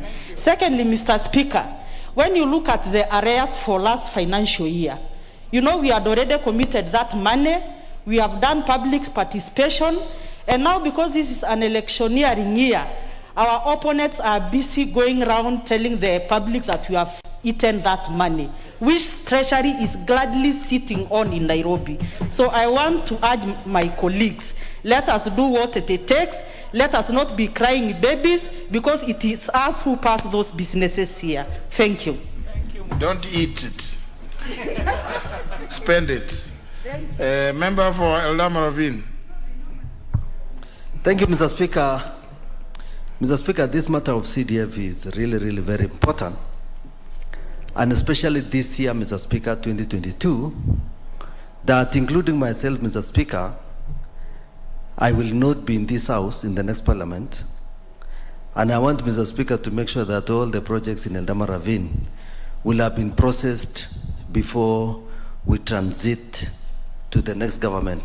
Like you, Mr. Speaker, we know what you're aspiring to. I'm also aspiring to be Governor Baringo. And Mr. Speaker, I really would wish that the chair can take this matter very serious. And I understand, Mr. Speaker, the situation, the position of the chair. Mr. Speaker,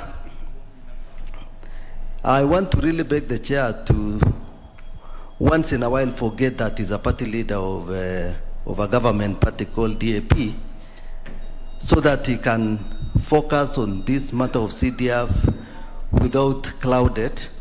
And Mr. Speaker, things started going wrong in this house in terms of CDF when including the Honorable Anchala started pretending that he's in government. That's why we are not getting these funds promptly, Mr. Speaker.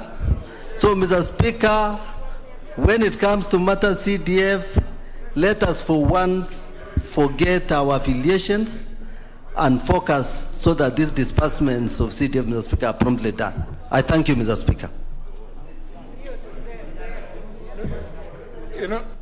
Why I'm ignoring points of order, because I told you these comments are limited to only 2 minutes. So if you interrupt a member who is on only 2 minutes, then surely the member will not have been said anything that is worthy being captured.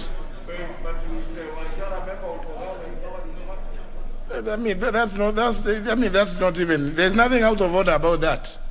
In fact, nothing prevents the Honorable Wajala being a member of the, if he chooses to be a member of the governing party, what so be it.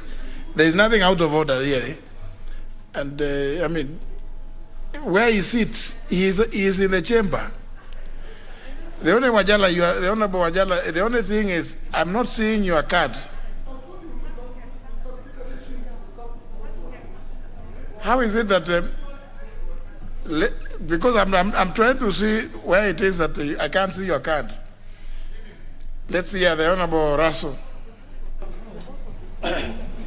Thank you very much, Honorable Speaker. Honorable Speaker, I wish to add my voice to the report that is tabled by Chair Wamunyinyi.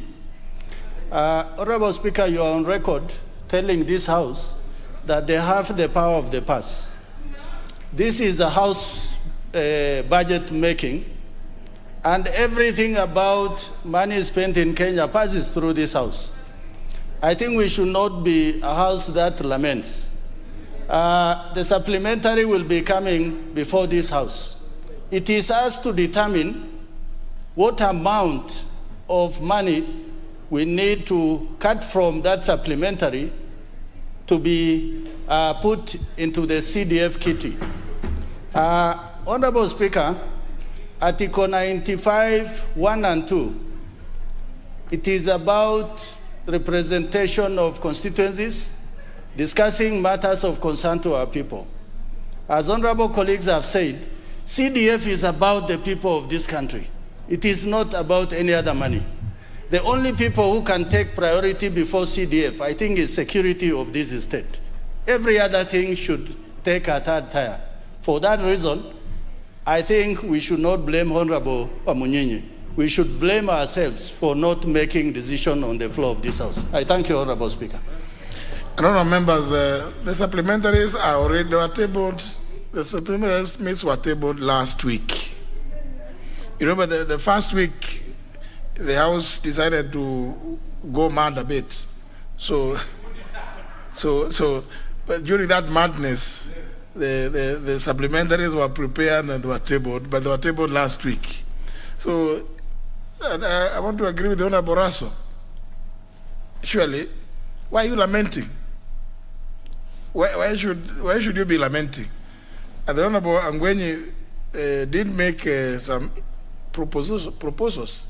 Just cross-check with our parliamentary budget office, sit with them, those in the finance committee or any other committee, sort out these matters.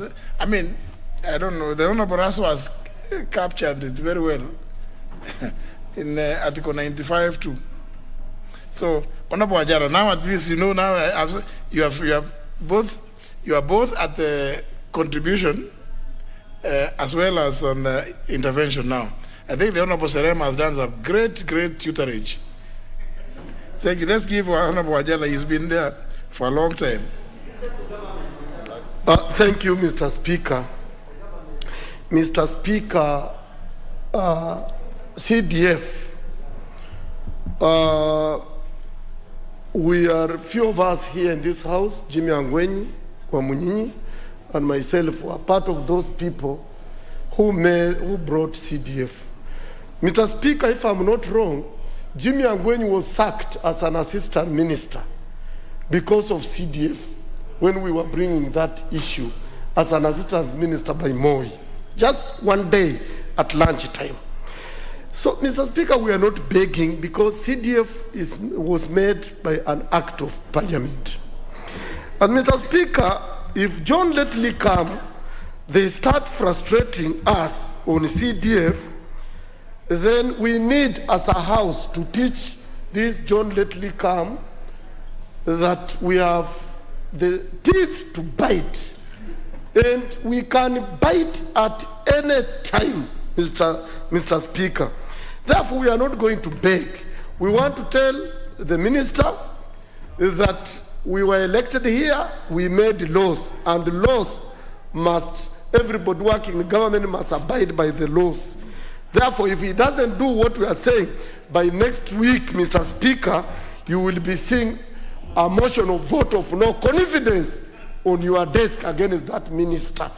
Because some people lost jobs because of that issue of the CDF. Mr. Speaker, when the government delayed to give members of parliament this money, this is what is causing variations. And now when there are variations, again, when we go for the next fight, we wait till we go for the next Honorable Sankok. Thank you very much, Honorable Speaker. Nominated members of parliament don't have bursaries, but I have referred, don't have CDF, but I have referred several children, needy children, especially those with disability, to my colleagues from different constituencies, and they have been assisted, Honorable Speaker. Honorable Speaker, there are also contractors who need to be paid because already contracts have been done, Honorable Speaker, and they need their money, Honorable Speaker. Honorable Speaker, it is funny that we are committing money to KQ, which is almost a personal business, considering the number of aeroplanes owned by one person in the KQ fleet, Honorable Speaker. Honorable Speaker, it is shameful, Honorable Speaker. So, Honorable Speaker, I just want to assure members that on behalf of the nominated members of parliament, we are with you and we support you to get your CDF, Honorable Speaker. You know, I'm speaking authoritatively on behalf of nominated members of parliament, including Honorable Shamala. They listen to me, Honorable Speaker. Honorable Speaker, and if we have to bring this house to a standstill, and I request even the leader of majority not to table any more motion from the government side until these members get their money, Honorable Speaker. Honorable Speaker, and as you have rightly said, that it is us who are lamenting, yet we have the teeth to bite. I think we should start by biting the way we did when you said that we developed some madness. We are not mad. We are just biting so that we can show those who think that the remote control of this house is in State House or is in some other quarters. They should know this house. The Treasury, we must now bite and make sure that there is nothing, no government business pass through this house until CDF is in your offices, in your accounts. Thank you. Would it be recorded that, Honorable Sangok, that in the process of biting, you lost one tooth? Honorable Kerry, a member of Dagoretti. Thank you very much, Mr. Speaker. And the old adage goes that justice delayed is actually justice denied. There's a lot of justice that has been denied to very many Kenyans, Mr. Speaker. One of the best things that this country has ever bequeathed itself is these devolved funds. And one of the better performing devolved funds is CDF. And as it has been said, we have no business reading from the Book of Lamentations, Mr. Speaker. Actually, in what we would call literature, we actually Hammurabi, the lawgiver.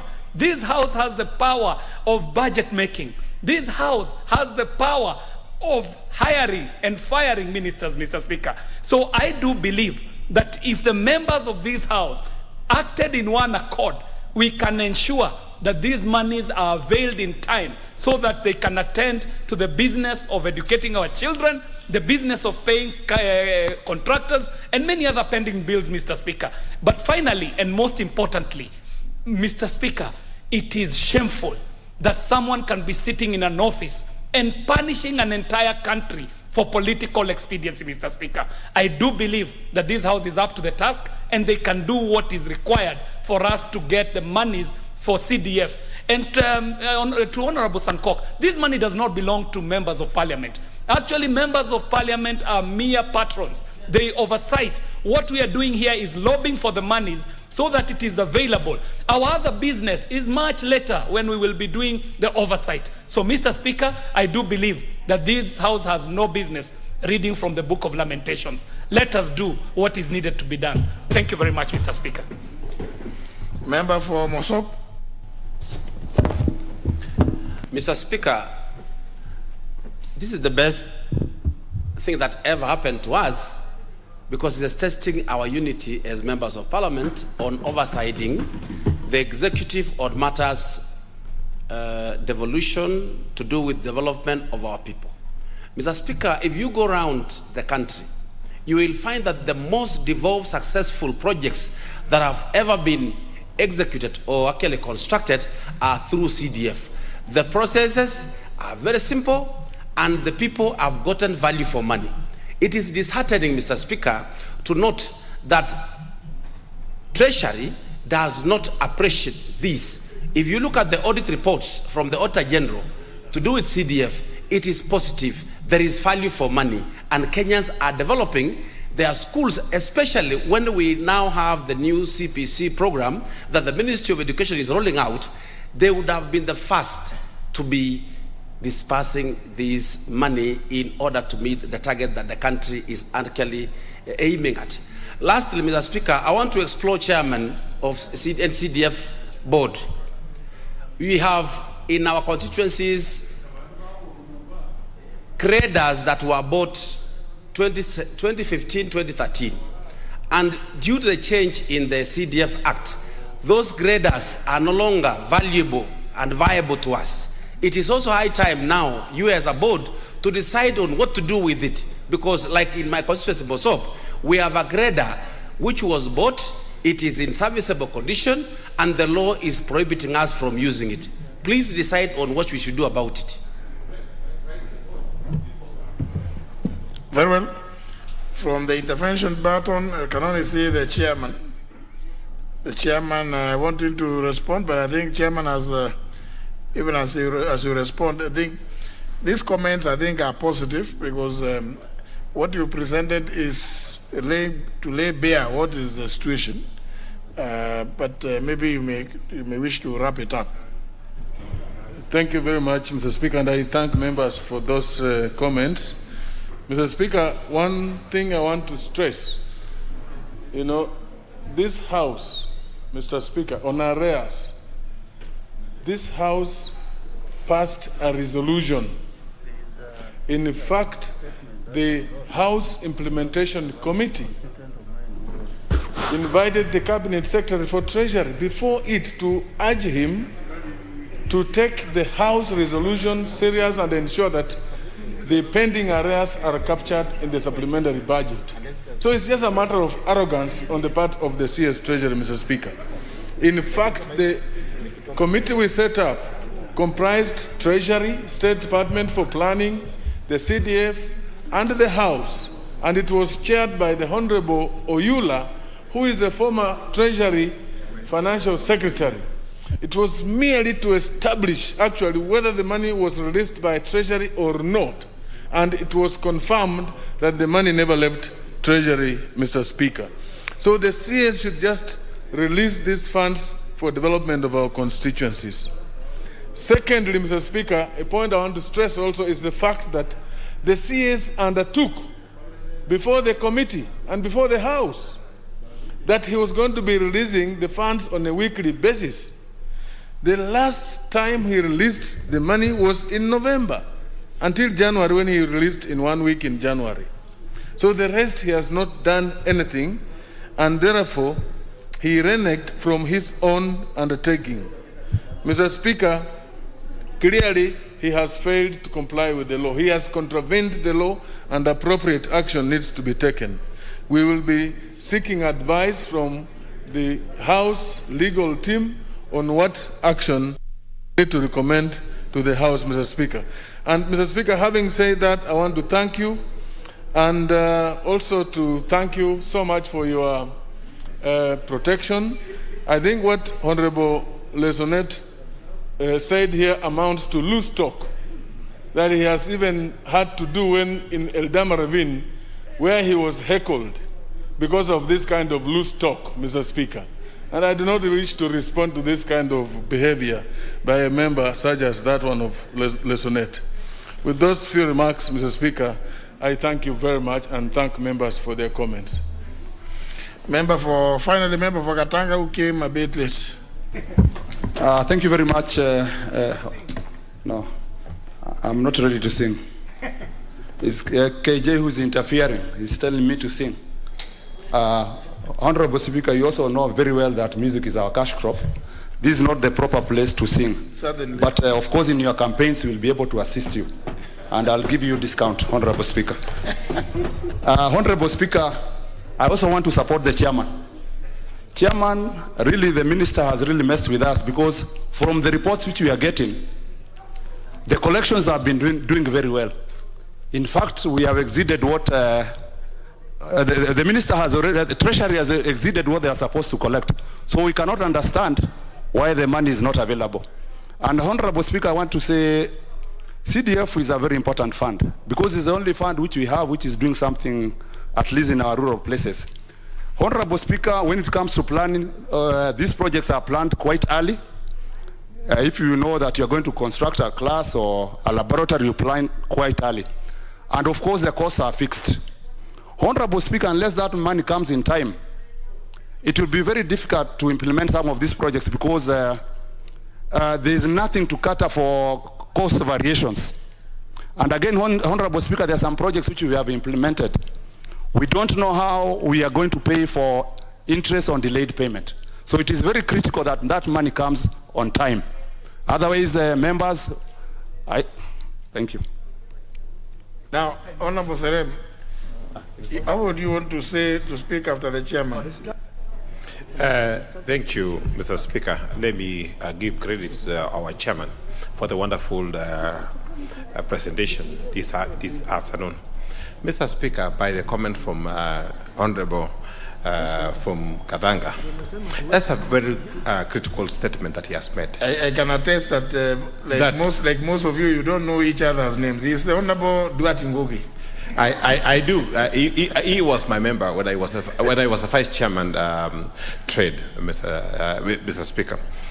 If indeed this government has exceeded the target in terms of collecting funds, in terms of taxes, then we have enough funds to have in our accounts, Mr. Speaker. Because we are actually getting the 2.5% of the national collection. The government has collected more than they required for the last quarter. They should give us the funds unconditionally, Mr. Speaker. Otherwise, we will be actually having this discussion more and more. Two, Mr. Speaker, what is wrong with the current CS? That we have to discuss the issue of releases, which was not there before. I was in this parliament in the last term. Mr. Speaker, we didn't have these shenanigans that we are discussing, oh, release, don't release, oh, we're not paying the taxes, oh, an APCD. Mr. Speaker, the CS must understand he's actually breaking the law. Simple. And if that is not the case, Mr. Speaker, next time I'll be here, I'll be having the motion to impeach the CS to go home. Because if you break the law, what do we do, Mr. Speaker? The only alternative we have is to have this CS go home. And by the way, understand he's supposed to be resigning so that he will be contesting a seat elsewhere, Mr. Speaker. Before he goes home, Mr. Speaker, he must give us the money. I don't have others. Well, take that home now. Next order. Order number 8, special motion, consideration of nominee for appointment to the office of a member of the Salaries and Remuneration Commission.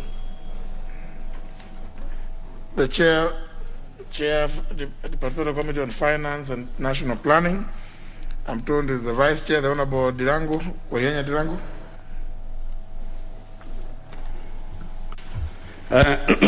Thank you, Mr. Speaker. That taking into consideration the findings of the Departmental Committee on Finance and National Planning on its report on the vetting of the nominee for appointment as a member of the Salaries and Remuneration Commission representing the National Police Service Commission laid on the table of the House on Thursday, 3rd February 2022, and pursuant to the provisions of Article 250/2/B of the Constitution, Section 7 of the Salaries and Remuneration Commission Act 2010, and Sections 3 and 8 of the Public Appointment Parliamentary Approval Act 2011, this House approves the appointment of Ms. Elizabeth Wagui Moshiri as a member of the Salaries and Remuneration Commission to represent the National Police Service Commission in accordance with the provisions of Article 230/2B into bracket 5 of the Constitution. Mr. Speaker, in moving this special motion, I wish to bring members abreast of the requirements of being a member of the Salaries and Remuneration Commission. Mr. Speaker, SRC is a creation of our Constitution, Article 230, which states in 231 that there is established the Salaries and Remuneration Commission, which consists of the following persons appointed by the President. A, the chairperson. B, one person each nominated by the following bodies from among persons who are not members or employees of those bodies. 1, the Parliamentary Service Commission. 2, the Public Service Commission. 3, the Judicial Service Commission. 4, the Teacher Service Commission. 5, the National Police Service Commission. 6, the Defense Council. 7, the Senate on behalf of the county government. And C, one person appointed each or nominated, 1, by an umbrella body representing trade unions. 2, a member appointed by an umbrella body representing employers. and 3, 1 nominated by professional bodies as provided by legislation, and D, 1 person each nominated by the Cabinet Secretary responsible for finance, and 2, the Attorney General. And lastly, 1 person who has experience in the management of human resources in the public service nominated by the CS responsible for public service. Mr. Speaker, this motion is discussing 230/2 requirements of Section 5, the National Police Service. And Mr. Speaker, I wish to inform members that the Salaries and Remuneration Commission, as established, has been composed but has had a deficit of 1 nominee for the National Police Service. So, as Section 7 requires, it outlines the procedure for nomination of members of the Salaries and Remuneration Commission. Section 7:10 states that the President shall submit the names of nominees to the National Assembly, while Section 7 into brackets 11 provides for vetting of the nominees by the National Assembly within 21 days. Mr. Speaker, through a letter dated 31st December, His Excellency the President notified the National Assembly of the nomination of 1 Ms. Elizabeth Wagoi Moshiri for approval for appointment as a member of the Salaries and Remuneration Commission, representing the National Police Service Commission. You, Honorable Speaker, via the communication made on Thursday, the 21st December 2021, conveyed to the House that message from Heshi, the President, and subsequently referred the nominees curriculum vitae to the selection panel on her recruitment to the Departmental Committee on Finance and National Planning for approval hearings. And while referring the matter to the committee, Mr. Speaker, you directed that the committee should undertake the vetting within 28 days pursuant to Section 8 of the Public Appointments Parliamentary Approval Act. You further directed that since the House was on long recess, the counting of 28 days would begin on 25th January 2022 upon commencement of the 6th session. Therefore, the committee was expected to table its report on or before Tuesday, 22nd February 2022, which we have already done, Mr. Speaker, and is subject of this debate. Therefore, Mr. Speaker, in compliance with the Constitution, Article 118B and Section 6 into bracket 4 of the Public Appointments Parliamentary Approval Act, number 33 of 2011, the Clerk of the National Assembly placed advertisements on the print media on 17th January 2022, informing the public of the nomination, the date and time and place of the approval hearing. He also invited the public to submit memoranda by way of written statements on oath or affidavit on the suitability of the nominee in conformity with Section 6 into brackets 9 of the Public Appointments Parliamentary Approval Act, number 33 of 2011. The memoranda was received on or was to be received on or before 24th January 2022. Mr. Speaker, I wish to inform the House that at the close of submission deadline, the committee had not received any memorandum for or against the nominee's suitability. Following those directions, Mr. Speaker, the nominee appeared before the committee on Thursday, 27th January 2022 for vetting. The committee examined her suitability based on the criteria set out in Section 7 of the Public Appointments Parliamentary Approval Act, 33 of 2011. And in addition, the committee examined the academic credentials, relevant experience, knowledge of sector issues, and on leadership and integrity. The committee paid due regard to the procedure used to arrive at the nominee and any other constitutional or statutory requirements relating to the office in question and suitability of the nominee for the appointment proposed, having regard to whether the nominee's abilities, experience, and qualities meet the needs of the SRC. Mr. Speaker, I wish to submit that the nominee has work experience of over 24 years, having worked both in the private and public sector. She is currently serving as a Senior Director of Communication in the Ministry of Interior and Coordination.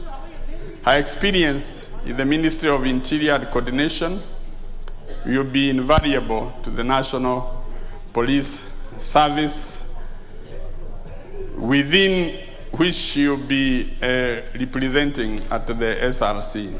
And she is aware and familiar with the welfare issues faced and suffered by the police officers in the country, and this will enable her to be a good champion of the National Police Service in the SRC. Further, her experience in communication will play a big role in improving SRC's communication strategy and in turn improve the Commission's relationship with its stakeholders.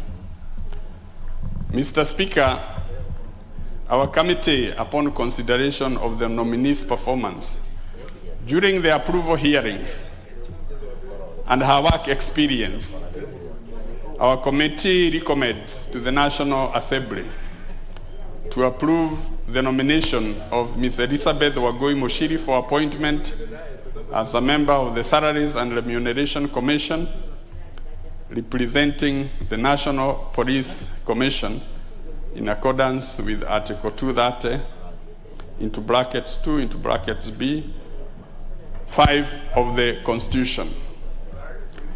Mr. Speaker, our committee registers its appreciation of your office, Office of the Clerk, and the Committee Secretariat for the logistical support extended during the vetting process.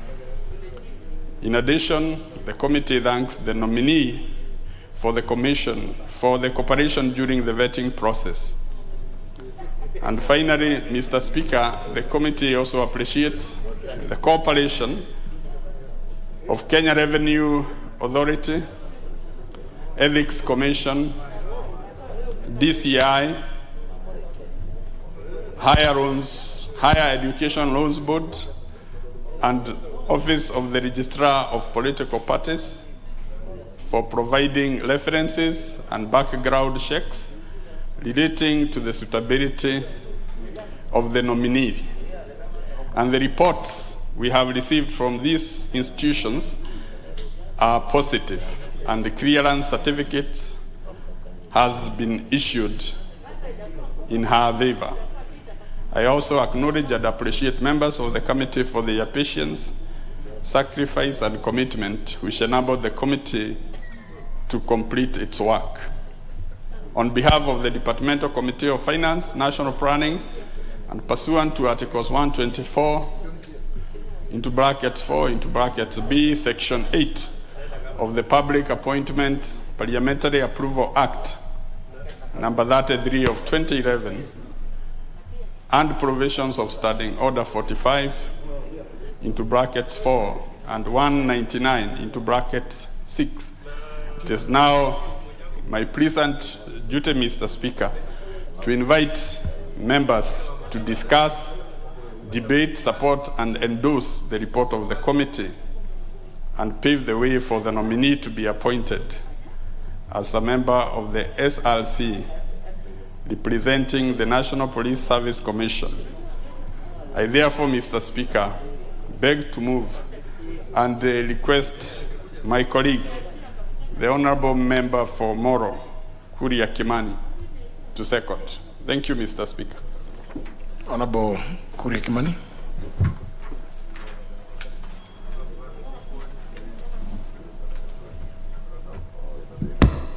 Thank you very much, Honorable Chair. I rise to second, thank you very much, Honorable Speaker. I rise to second this motion on the appointment of Ms. Elizabeth Wangui Mushiri as a member of the Salaries and Remuneration Commission, representing the National Police Service Commission. Honorable Speaker, the qualification to be a member of the CRC Commission is contained in Section 5 of the Salaries and Remuneration Commission Act of 2011. One of the requirements, Mr. Speaker, for one to be a member of of the Commission is that one is required to hold a bachelor's degree from a recognized university. And while the Parliamentary Committee on Finance and National Planning was interviewing this candidate, Mr. Speaker, we asked ourselves, does she hold a bachelor's degree from a recognized university in Kenya? And Mr. Speaker, we found that she not only has a Bachelor of Communication degree from Desta University, but also holds a postgraduate diploma in business administration from the University of Pretoria. Another requirement, Mr. Speaker, is whether that person has, as contained in Section 2, Part B, is whether the person has knowledge and at least 10 years of experience in fields of finance, administration, public management, economics, human resource, or labor law. Mr. Speaker, we are able to establish that Ms. Elizabeth started her career in 1997 as a reporter at KTN, where she worked from 1997 to 1999. She rose the position of the senior reporter of the same nation media group from 1999 to 2003. Again she got promoted to become the corporate affairs manager of the same nation media group, a position she held between 2003 and 2004. She was later appointed as the CEO of Nairobi Business District Association from the year 2006-2008. After that, she became the Deputy Director for Africa Media Hub at the US Embassy in Pretoria, South Africa, a position she held between 2009 and 2011. Between 2011 and 2013, she was a Senior Africa Communications Manager at One Campaign in South Africa. Between 2014 and 2016, she was a Senior Director of Communications for Cabinet Affairs. And between 2016 and 2007, she was a Senior Director of Communications in the President's Delivery Unit. So, Mr. Speaker, we can authoritatively say that Ms. Mushiri has exceeded the required 10 years, and she has accumulated 20 years of experience in the fields listed as per the Salaries and Remuneration Commission, Mr. Speaker. Another question that we asked ourselves as a committee is whether she met Chapter 6 requirement of the Constitution. And Mr. Speaker, we were able to establish that she had been cleared by the Kenya Revenue Authority, she was cleared by the Office of Registrar of Political Parties, she had clearance from the DCI, EACC, Higher Education, and the Higher Education Loans Board. Mr. Speaker, another requirement for one to be a member of this commission is you are supposed to have distinguished career, is that you should not just have a career, you should not have just been a career, but should have been a distinguished career. You should have a distinguished career, Mr. Speaker. We are able to establish that this great lady of this country did not just pursue her responsibilities in the various positions she held, but she merited in those areas to warrant some of the awards as listed below. Mr. Speaker, she has received the award of Head of State Commendation. She also received the seal of the President of the US government, White House, and President Barack Obama. Mr. Speaker, she also got an award from the US government by Franklin Award. She also got the High Merit Award that was given to her by the US government, and the High Performance Award by the National Media Group during the time that she served at the National Media Group, Mr. Speaker. As a new member of the Commission representing the National Police Service, we were keen to ask what her role would be or what her view was on the issues of mental health among police officers. As you know, Mr. Speaker, almost every week we have situations of where police officers are either committing suicide, killing innocent people, or even their spouses or children, Mr. Speaker. And the issue of mental health, therefore, has to be looked into serious consideration. And as a committee, we tasked her to find out whether she knew of this challenge and what her views was on how to manage this, Mr. Speaker. She convinced us that one of the solutions is to hire mental health experts within the National Police Service, because the issue of suicide, the issue of this violence is a mental illness issue. And that's why, Mr. Speaker, it's very unfortunate when you hear respectable men and women of this society make a joke or political gimmick about issues of suicide and mental health. Ms. Moshiri was able to establish that she is going to help with the pushing of hiring of this profession, these particular fields. She also convinced us that one of the reasons why the police officers have had these issues of mental health is about their housing conditions. Because, Mr. Speaker, one of the worst housed, one of the people in government that live in the worst housing conditions are police officers. You go to some camps and go to some police stations and you find police officers sharing a room. Some of them are married, some of them have children, and it's really a shame that in the year 2022 that these police officers live in this condition. And as a contribute to this, Mr. Speaker, my clarion call to members of parliament is to also allocate their constituent development fund towards building of decent housing for our police officers, and also building decent police stations for our officers. And I'm proud to say, Mr. Speaker, that in Molo constituency, we have established around 5 new police posts, including Mega, Kapsita, Nyakiambi, Mushorwe, and renovated our Elbagon and Molo police stations. And this, Mr. Speaker, is to ensure that our police officers have a habitable place to live and to work. Because as long as they're living in deplorable situations, Mr. Speaker, even the respect that members of parliament have to these law enforcement officers is hardly there.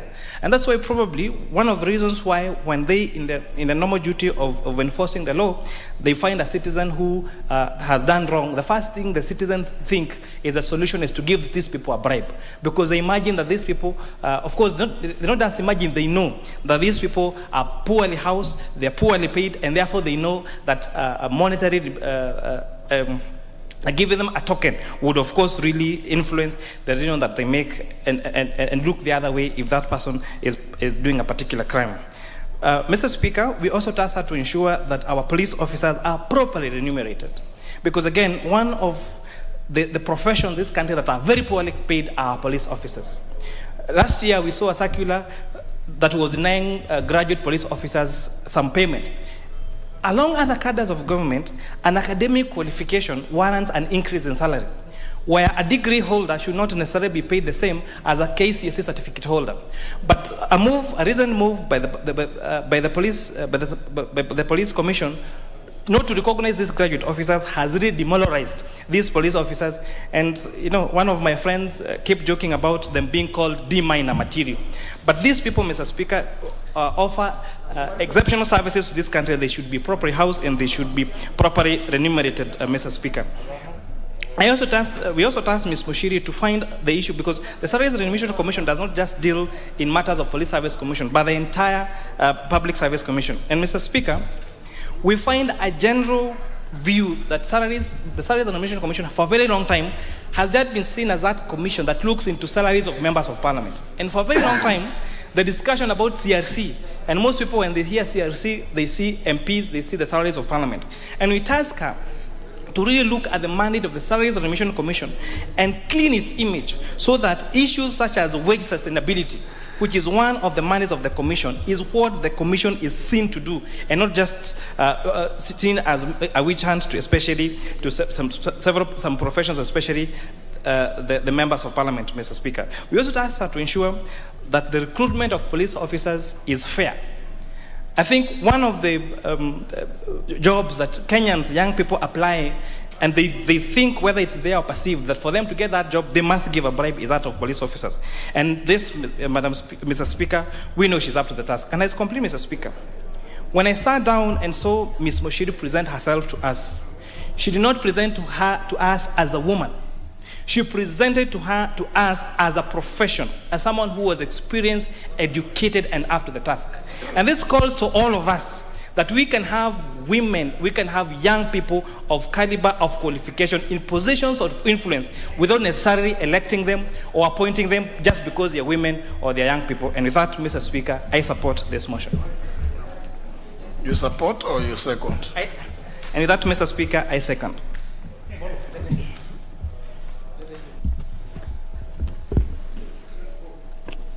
Now, members, I propose the question which is that taking into consideration the findings of the Departmental Committee on Finance and National Planning in its report on the vetting of the nominee for appointment as a member of the Salaries and Remuneration Commission,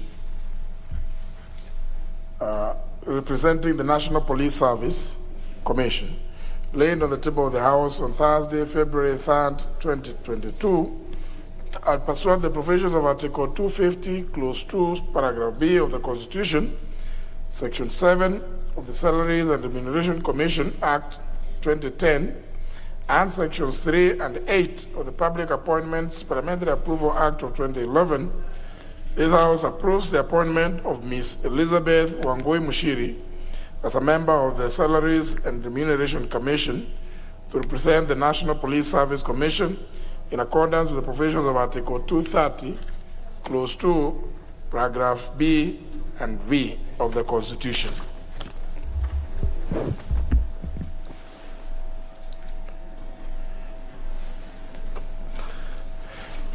Honorable Shamala. Thank you, Mr. Speaker, sir. I do rise to support this motion. One aspect especially stood out for me, and it was the issue of the mental health of our police officers. Indeed, I want to agree with the honourable member that if we do approve the appointment of this particular member to the Salaries and Remuneration Commission, that this issue of ensuring that our police officers, that our entire security officers of this country do be able to get assistance when it comes to mental health issues. I agree that they work under extremely difficult conditions. They also live under extremely difficult conditions. However, I do want to disagree with the fact that the wananchi give them bribes because they know that they are underpaid. I think that value systems is the bottom line and the foundation for all people, whether you're poor, whether you're rich. We do also know of extremely rich people with billions and billions of dollars who will still also ask for bribes. But indeed, I reiterate, it is important that we do look into the issues of mental health and specialists be assigned in order to deal with our security officers who, along with the citizens of this country, are our first line of defense.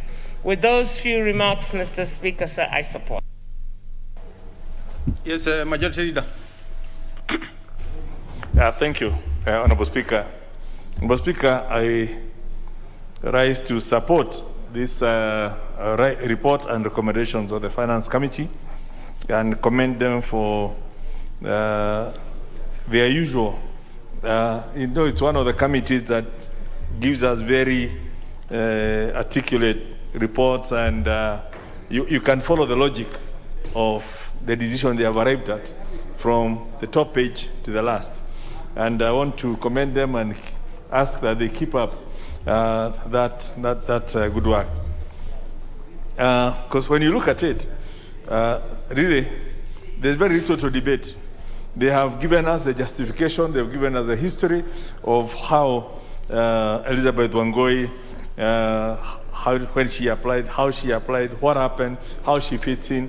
And for me, I'm just happy that it justifies what I had known about the specific candidate.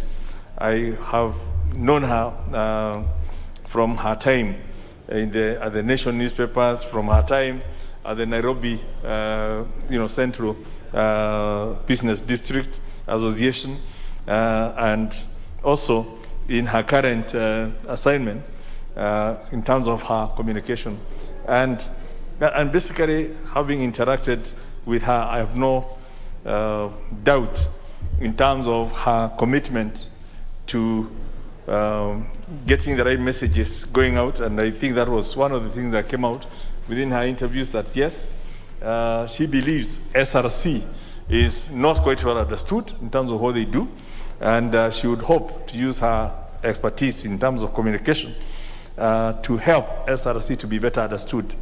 And most importantly, also represent the police to get the police case well articulated so that people can understand what they go through and why they need consideration. And indeed, the whole issue of also the wage bill and her private sector experience in that. And I think the question that we called upon as we dispense this our constitutional mandate is to basically look at what procedure was followed to arrive at the proposed nominee, which we now know that everything went well, fine. The committee has proved that to us. Is there any statutory requirements for the position? And again, we have been given a whole justification as to how the candidate fits into those qualifications, from the academic qualifications to the work experience. And the third question that we actually called upon is whether the person is suitably qualified for nomination to the Salaries and Remuneration Commission. And again, the answer is in the affirmative. We are aware, obviously, the various interviews were conducted, and I would want to record the thanks of the House for all the people who participated in those panels to come up with the names that were eventually passed on to the President, and then the President did pass on to Parliament, and then people who participated through the public participation in terms of guiding the committee on what to do. All these people are part of adding up in terms of or enriching the process of getting these candidates to be vetted. But most importantly, and I think I keep repeating this, you will not win the lottery unless you have bought a ticket. And there are several people, even when these jobs are advertised, who fear being taken through this rigmarole of vetting. And hence, so when you see a candidate, especially, somebody who is at the prime of their careers, who offers themselves for public scrutiny to say, I'm prepared, ask me all manner of questions, and tell me how I fit in this bill, it talks of a lot of courage. Because I know so many people would want to go through this thing, but they will say, is there another quick route of being appointed into these positions without having been taken through the committee, the parliamentary scrutiny? And I think the whole essence of this parliamentary scrutiny is not necessarily to get, to between A and B who is better, but it's to really bring out some of those latent issues that people will not bring out unless they are faced with a real scrutiny that comes out through being faced with a parliamentary committee. So you can see it's a person who has the confidence to face fellow commissioners and articulate the issues on behalf of the Kenyan people that affect the issue of salaries and wages, not just for the police, but for the entire country. So I want to congratulate her on that, being bold and confident and assertive that, yes, I'm offering myself for that scrutiny. And to encourage many more, especially the ladies, to come out and claim their space as we move forward.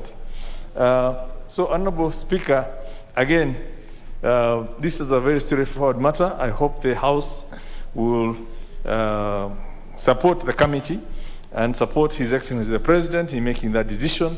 And I want to wish the candidate, Wangui Mushiri, the very best in her new endeavor. I'm sure the House will do the necessary.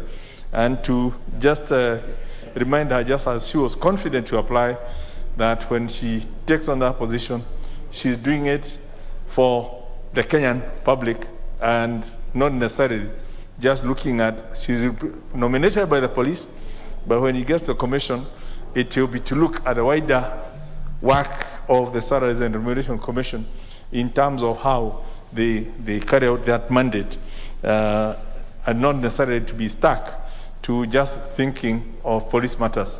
It's to really look at everything, you join that corporate body to help the Kenyan people bring down the wage bill, ensure people are motivated, people are remunerated, and that the productivity of the country is matched with the costs we are incurring in keeping those people in those positions.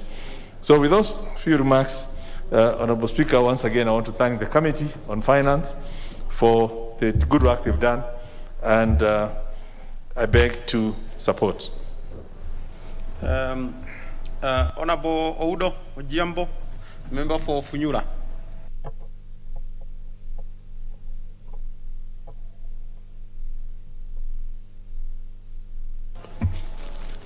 Thank you, Honorable Speaker. As I stand to support the report of the committee, as I stand to acknowledge the recommendations to appoint one Wangoi Elizabeth Mushiri for approval by the National Assembly, it is important, Honorable Speaker, that there are a few obvious and glaring issues are raised in this House for record purposes and indeed for people of Kenya to appreciate the process that everybody goes through and some of the issues that are obvious for the people of Kenya to hear. First of all, Honorable Speaker, the Salaries and Remuneration Commission is a commission established in the Constitution that was established in the 2010 Constitution for reason of bringing sanity in the welfare packages, remuneration of public servants and all those who draw funds from who draw salaries from public funds. While the intention was to rein on beginning wage bill, ballooning wage bill, Honorable Speaker, the Commission has in the past few years has been used as a tool to fight some sections of public servants in this country. And of course, the soft target has always been members of the legislature. But nevertheless, we have come to accept and surrendered to their whims. Honorable Speaker, the law requires the National Police Service must be represented in the commission, that's CRC. And therefore, the process of appointing a member to sit in the commission is clearly set out in the Constitution, is clearly set out in the Act, and is also set out in the relevant laws and standing order of the National Assembly. Going through the report, Honorable Speaker, the number of Kenyans who applied for that one position was staggering, 80 applicants. The shortlisting committee shortlisted 7, and the 7 were Wangoi Elizabeth Mushiri, Dr. Julius Ochieng Olayo, James Ikumbi Ngului, Patrick Olen Kuraia, Dr. John Wahungu Masinde, Maina Njoroge, and Dr. Bilo Halid.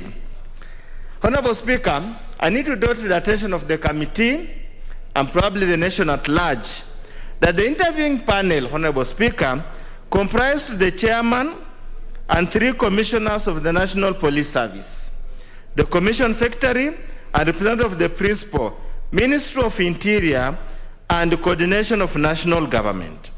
Honorable Speaker, if you go through the CV of the appointee, it clearly says she is currently a senior director of communication at the Ministry of Interior and coordination of national government. Honorable Speaker, in short, and the long and the short of it, what I'm trying to say, Honorable Speaker, this was a very clear case. Sit in your own judgment. Honorable Speaker, this was a very clear case of setting your own exam, doing the exam yourself, and marking yourself, Honorable Speaker. Really, if you look at the composition of the panel, was their own panel. It would indeed even be easy to conclude, as many Kenyans have always said, most of these jobs before they even are advertised, the eventual appointee is already known. It's just a hopeless process to sanitize when the eventual appointee is already known. Honorable Speaker, it's practically impossible to tell me that there's a selection committee plus the appointment at the interview committee would have reached at any other conclusion looking at the position the lady held in the ministry and looking at the people that are indeed necessary, that were appointed to undertake the interviews. Second, Honorable Speaker, if looking at the report again, the committee and even during the interview, it seems to emerge that three fundamental issues affecting the National Police Service: the servicemen and the servicewomen who serve this country diligently day and night. Number one was mental health. I would have imagined, Honorable Speaker, the National Police Service should have gone for somebody who has got expertise in mental health issues and not communication. The problem facing the National Police Service and the CRC is not communication. Especially the police service is mental health, poor housing, and competitive salaries. Looking for somebody with a communication background, Honorable Speaker, reinforces the view that this was an advertisement in futility. The owner or the final recipient was already known.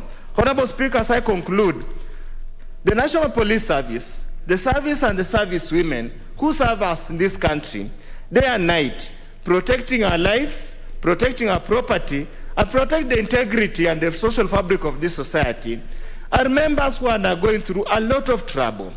If you see the number of suicides, the number of murders committed, the numbers of crimes committed by the police officers are alarming. It is a matter that the country must have a discourse. And it's a matter the relevant committee must surely sit down and have a very sober discussion. Honorable Speaker, in the rural areas, we have, through CDF, we have established police stations. We have established police lines. But Honorable Speaker, in the recent past, there has been a regulation that the public or government funds cannot be used to build police houses. Honorable Speaker, the question we are asking, in many rural far-flung areas, there are no rental houses. So if you make that regulation, where do you want these police officers to stay? That's how they end up staying in those tin huts with very low personal privacy, stress levels rises, and that's why you hear that endless murders and suicide. Honorable Speaker, you dump a policeman with a family, you throw him, you post him in far-flung areas, he leaves a family with a young wife, 2 to 3 months, and as my aunt normally tells me, a woman is not a stone. You'll come and dump her there for 3 to 4 months, you have gone. She has got feelings. And that's why you find many of these killings, if you interrogate deeply, are about love affairs gone wrong. Honorable Speaker, as a country, I know everybody appreciates their finances are the revenues are low, the budgets are tight, but the kind of money, Honorable Speaker, we keep on losing through corruption. And the lords of corruption are outside there campaigning as if they are saints, and everybody knows there are lords of corruption. If we can plug the roots, the holes where money is lost, we can improve the welfare of the police officers. Honorable Speaker, you are sending police officers to chase after thieves, to chase after thugs, and they have no vehicles. Many of the vehicles that were procured through dubious means, most of them have broken down. They are not serviceable. And now you find them, they are being killed, they are unable to maintain law and order, and now we come and start blaming that they are underperforming. Honorable Speaker, we are going through an election campaign, which is very emotive, and crimes are going to be committed. Unless we continue to improve the welfare of the officers, we are going to suffer continuously. That's why the Salaries and Remuneration Commission should surely look at the issues of the police officers and all those the security apparatus in a more humane manner, regardless whether we break the international ceiling on salaries and welfare. Otherwise, you can never have a prosperous nation unless the security is guaranteed. Honorable Speaker, as I conclude, Kenya is one country. Every Kenyan, wherever he is, must be given an equal opportunity of landing a government job.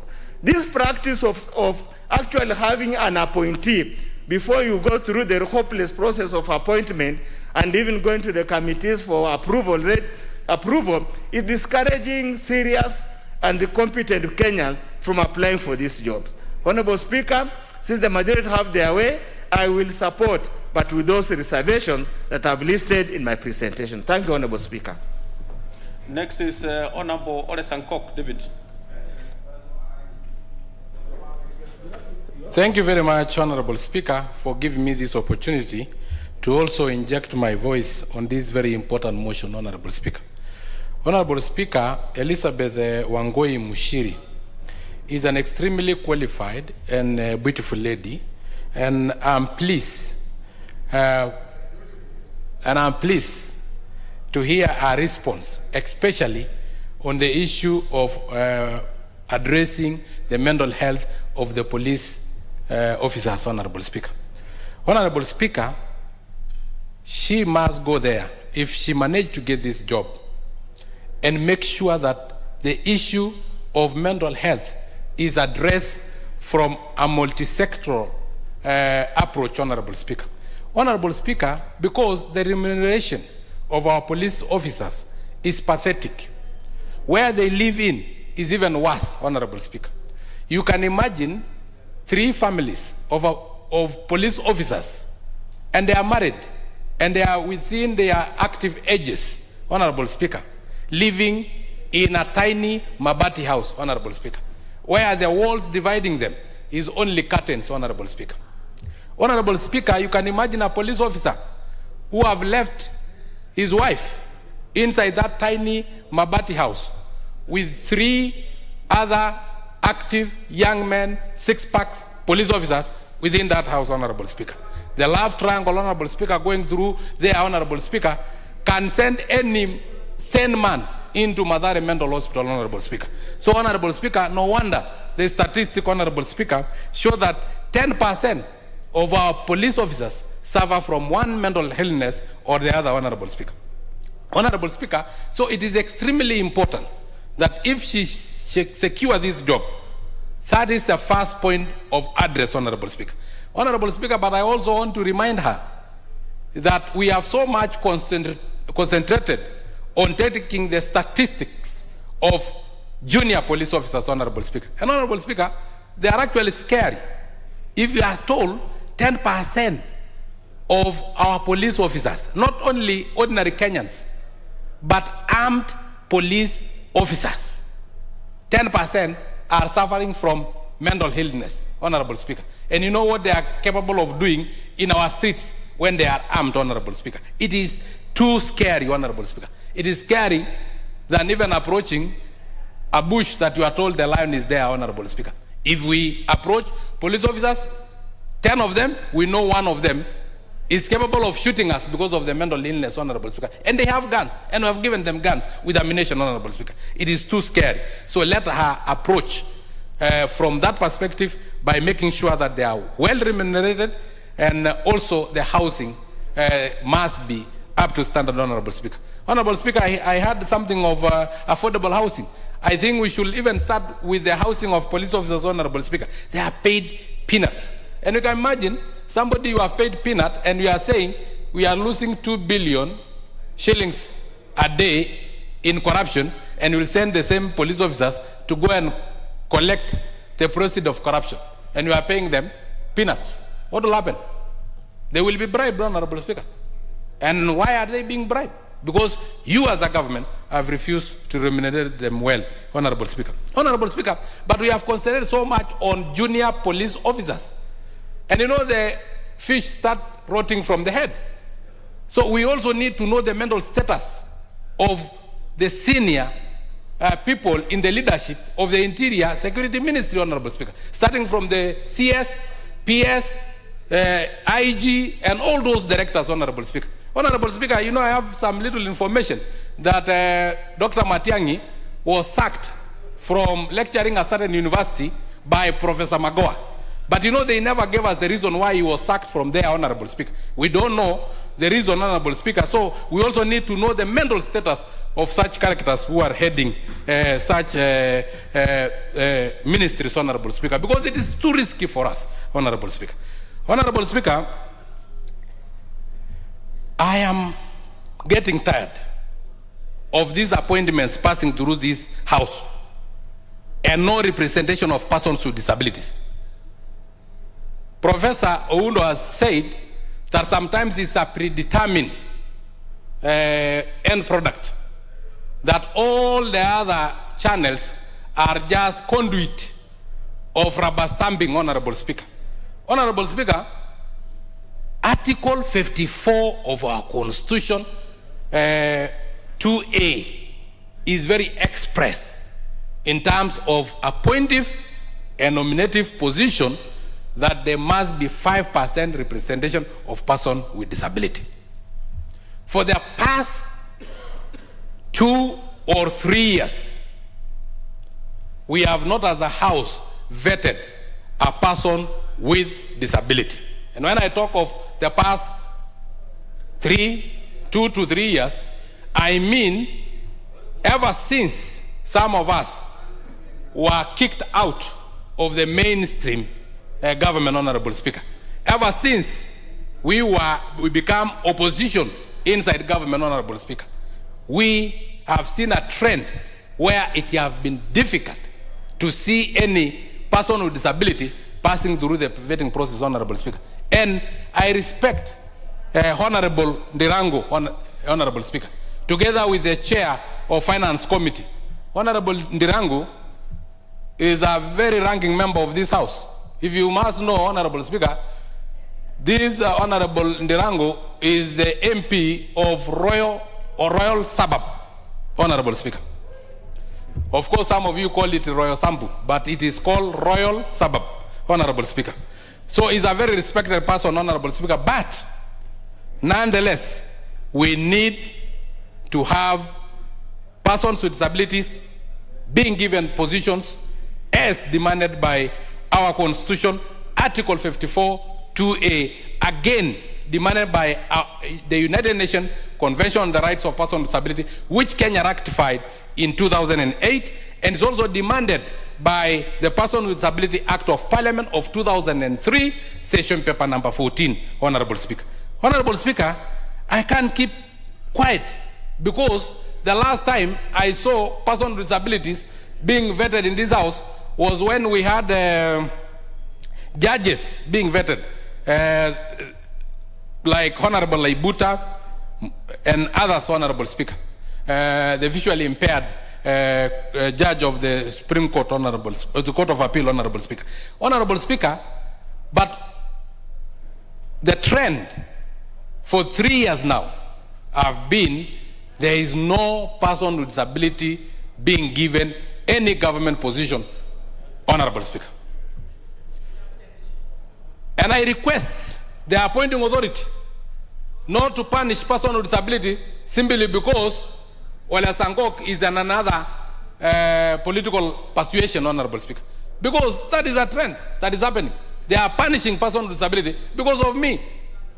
Let them come to me directly rather than punishing person with disability. Because, Honorable Speaker, I have seen and I have been told persons with disability who have applied for these jobs and they are qualified, Honorable Speaker. Order. What is it, Honorable Wangwe? Thank you, Honorable Speaker. Honorable Speaker, I really wish to inform the member on what he has said about persons with a disability. So I would want to seek that if you can allow this point of order. You want to give Honorable Sankok some information? Yes, my Honorable. He has to consent. Kindly, Honorable Sankok. Honorable Sankok. He's my leader and I respect him. Give me within 30 seconds. Thank you, Honorable Speaker. Honorable Speaker, Honorable Sankok is my very good friend. And invited today, I was sharing with him during a certain committee, which he led in prayer, that his prayers will be heard in heaven. And Honorable Speaker, he has just alluded to a position that he has never vetted anybody, which is a position I would want to say in the next 1 week, Honorable Speaker, there is a commission which is coming in the House, and be prepared that one of the commissioners is a person with disability. Honorable Wangwe, why are you anticipating that business? Don't anticipate the business, but anyway, he has had. Honorable Sankok, you have a minute. Thank you very much, Honorable Speaker, and let me thank my leader, Wangwe, for that information, and I really pray that it come to pass And if it comes to pass, Honorable Emmanuel Angwe, you will be blessed by God, who also created us person with disability in his own image and likeness, Honorable Speaker. Honorable Speaker, the qualification of Elizabeth notwithstanding, whether she is so much qualified is not my concern. Whether she worked on top of cars or work under the trees or the presidential delivery unit is not my concern. My concern is the issue of persons with disability also being given their rightful position as demanded by our Constitution, Honorable Speaker.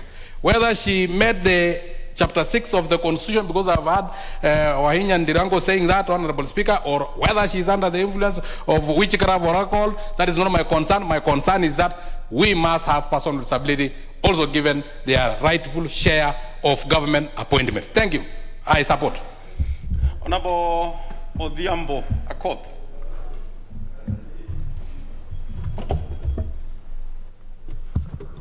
Thank you, Mr. Speaker, for giving me this opportunity. And Mr. Speaker, I want to thank the committee, and at the onset also say that one of the reasons I will support is because she's a woman.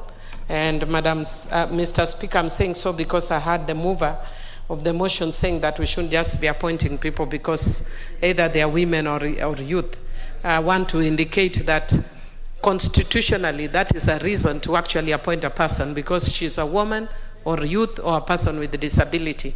And the reason is because our Constitution is clear under Article 27 that the state shall take every action, including affirmative action measures, to lift the standards and ensure equalization for groups or persons that have been marginalized in the past. And such groups include women, youth, persons with disabilities, and persons in other areas that have been geographically marginalized and economically marginalized.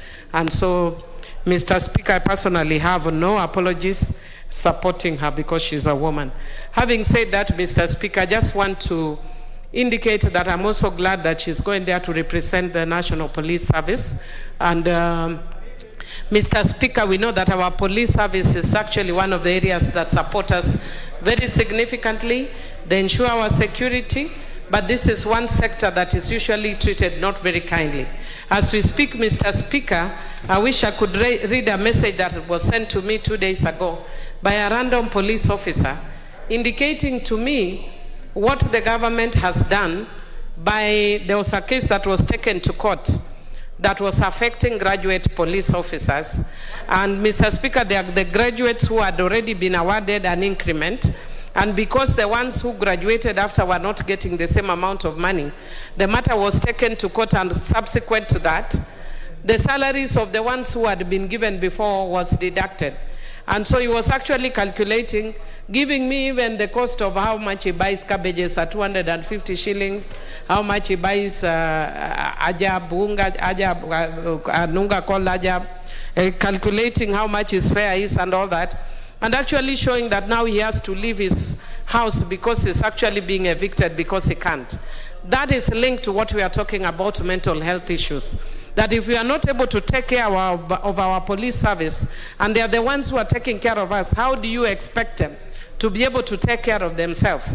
Sometimes we are thinking they are very, very complex issues that are affecting the police. But sometimes they are very basic issues which are bread and butter issues.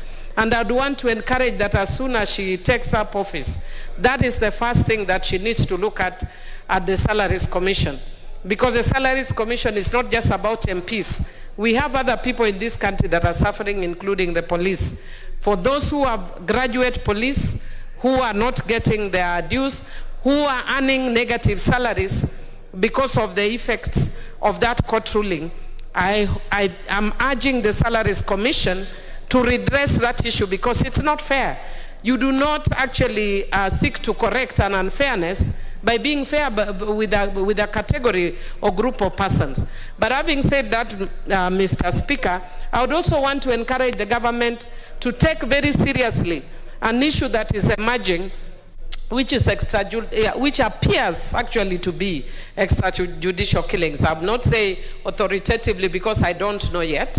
But when we are finding bodies that are floating in rivers and you discover that some of them are actually police officers. That is really, really scary, Mr. Speaker, because if the ones who are protecting us are the ones that are getting killed and are being swept downstream in rivers, then how safe are we?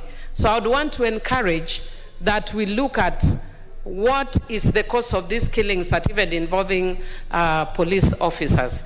And Mr. Speaker, finally, because as the majority leader has indicated that this is a very straightforward manner, I just wish Honorable Sankok was here, because he was alluding or making remarks which were disparaging against Ms. Honorable Matiang'i. I think we shouldn't be using the podium or the floor of the House to cast aspersions over persons who are not in a position to defend themselves. Honorable Matiang'i is not mental. You may disagree with him, but he is not mental. He's doing his duty as per the Constitution. If you don't agree with him, raise the matter in the constitutional way. Bring a motion here so that you can discuss. You would have given him notice so that he can also respond to that motion, and then other people can also respect to defend or speak about it. But you don't just raise issues aimlessly, because then you are the one who then appears mental if you just raise issues about people when they are not able to defend themselves.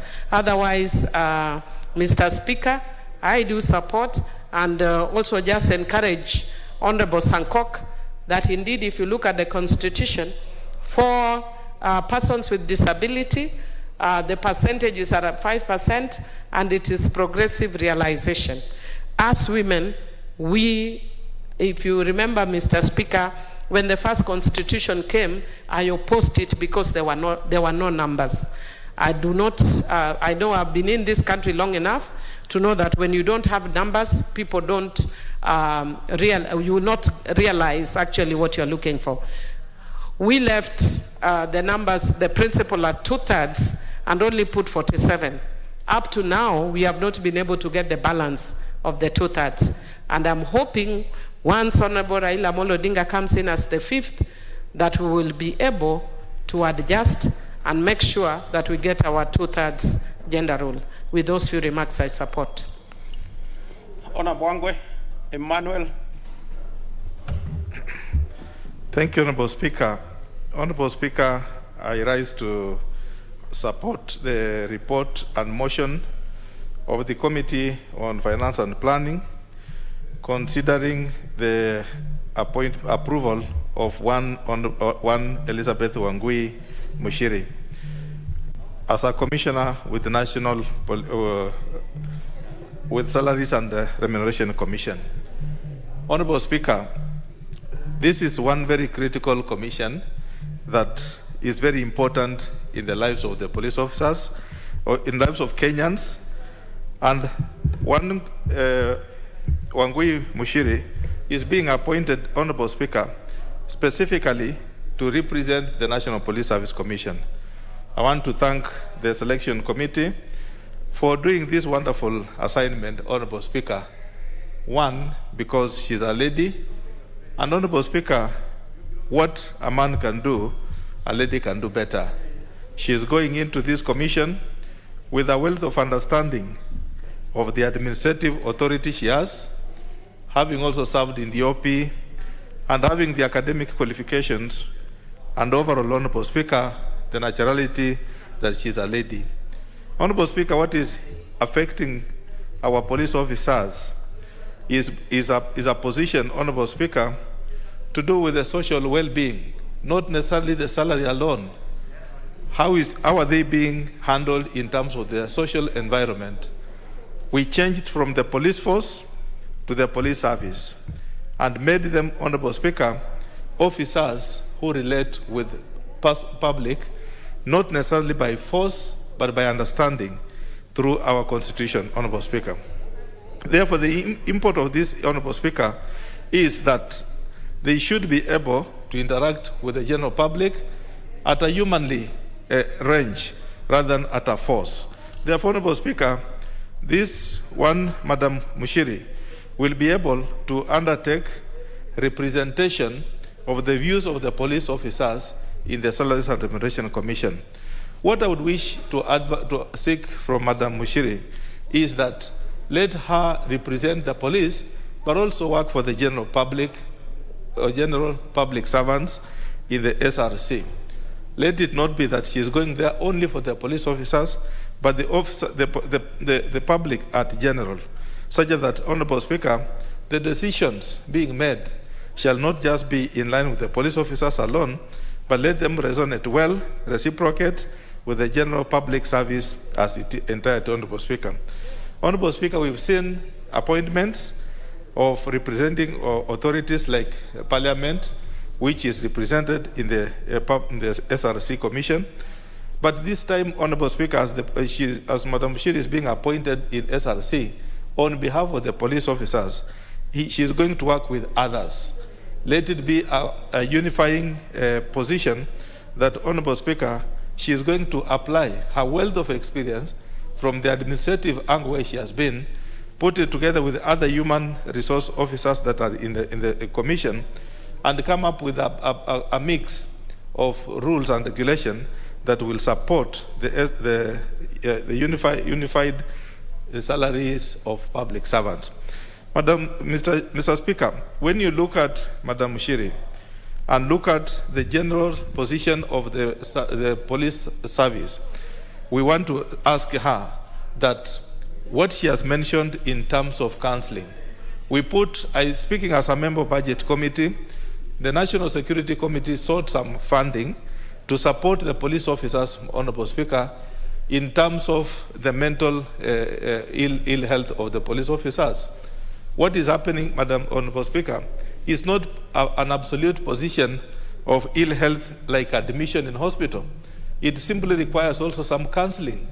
It requires explanations to the police officers. What is it that is happening with them? Why are we seeing that an officer turns a gun to himself? An officer turns a gun to his senior. An officer turns a gun to his neighbor.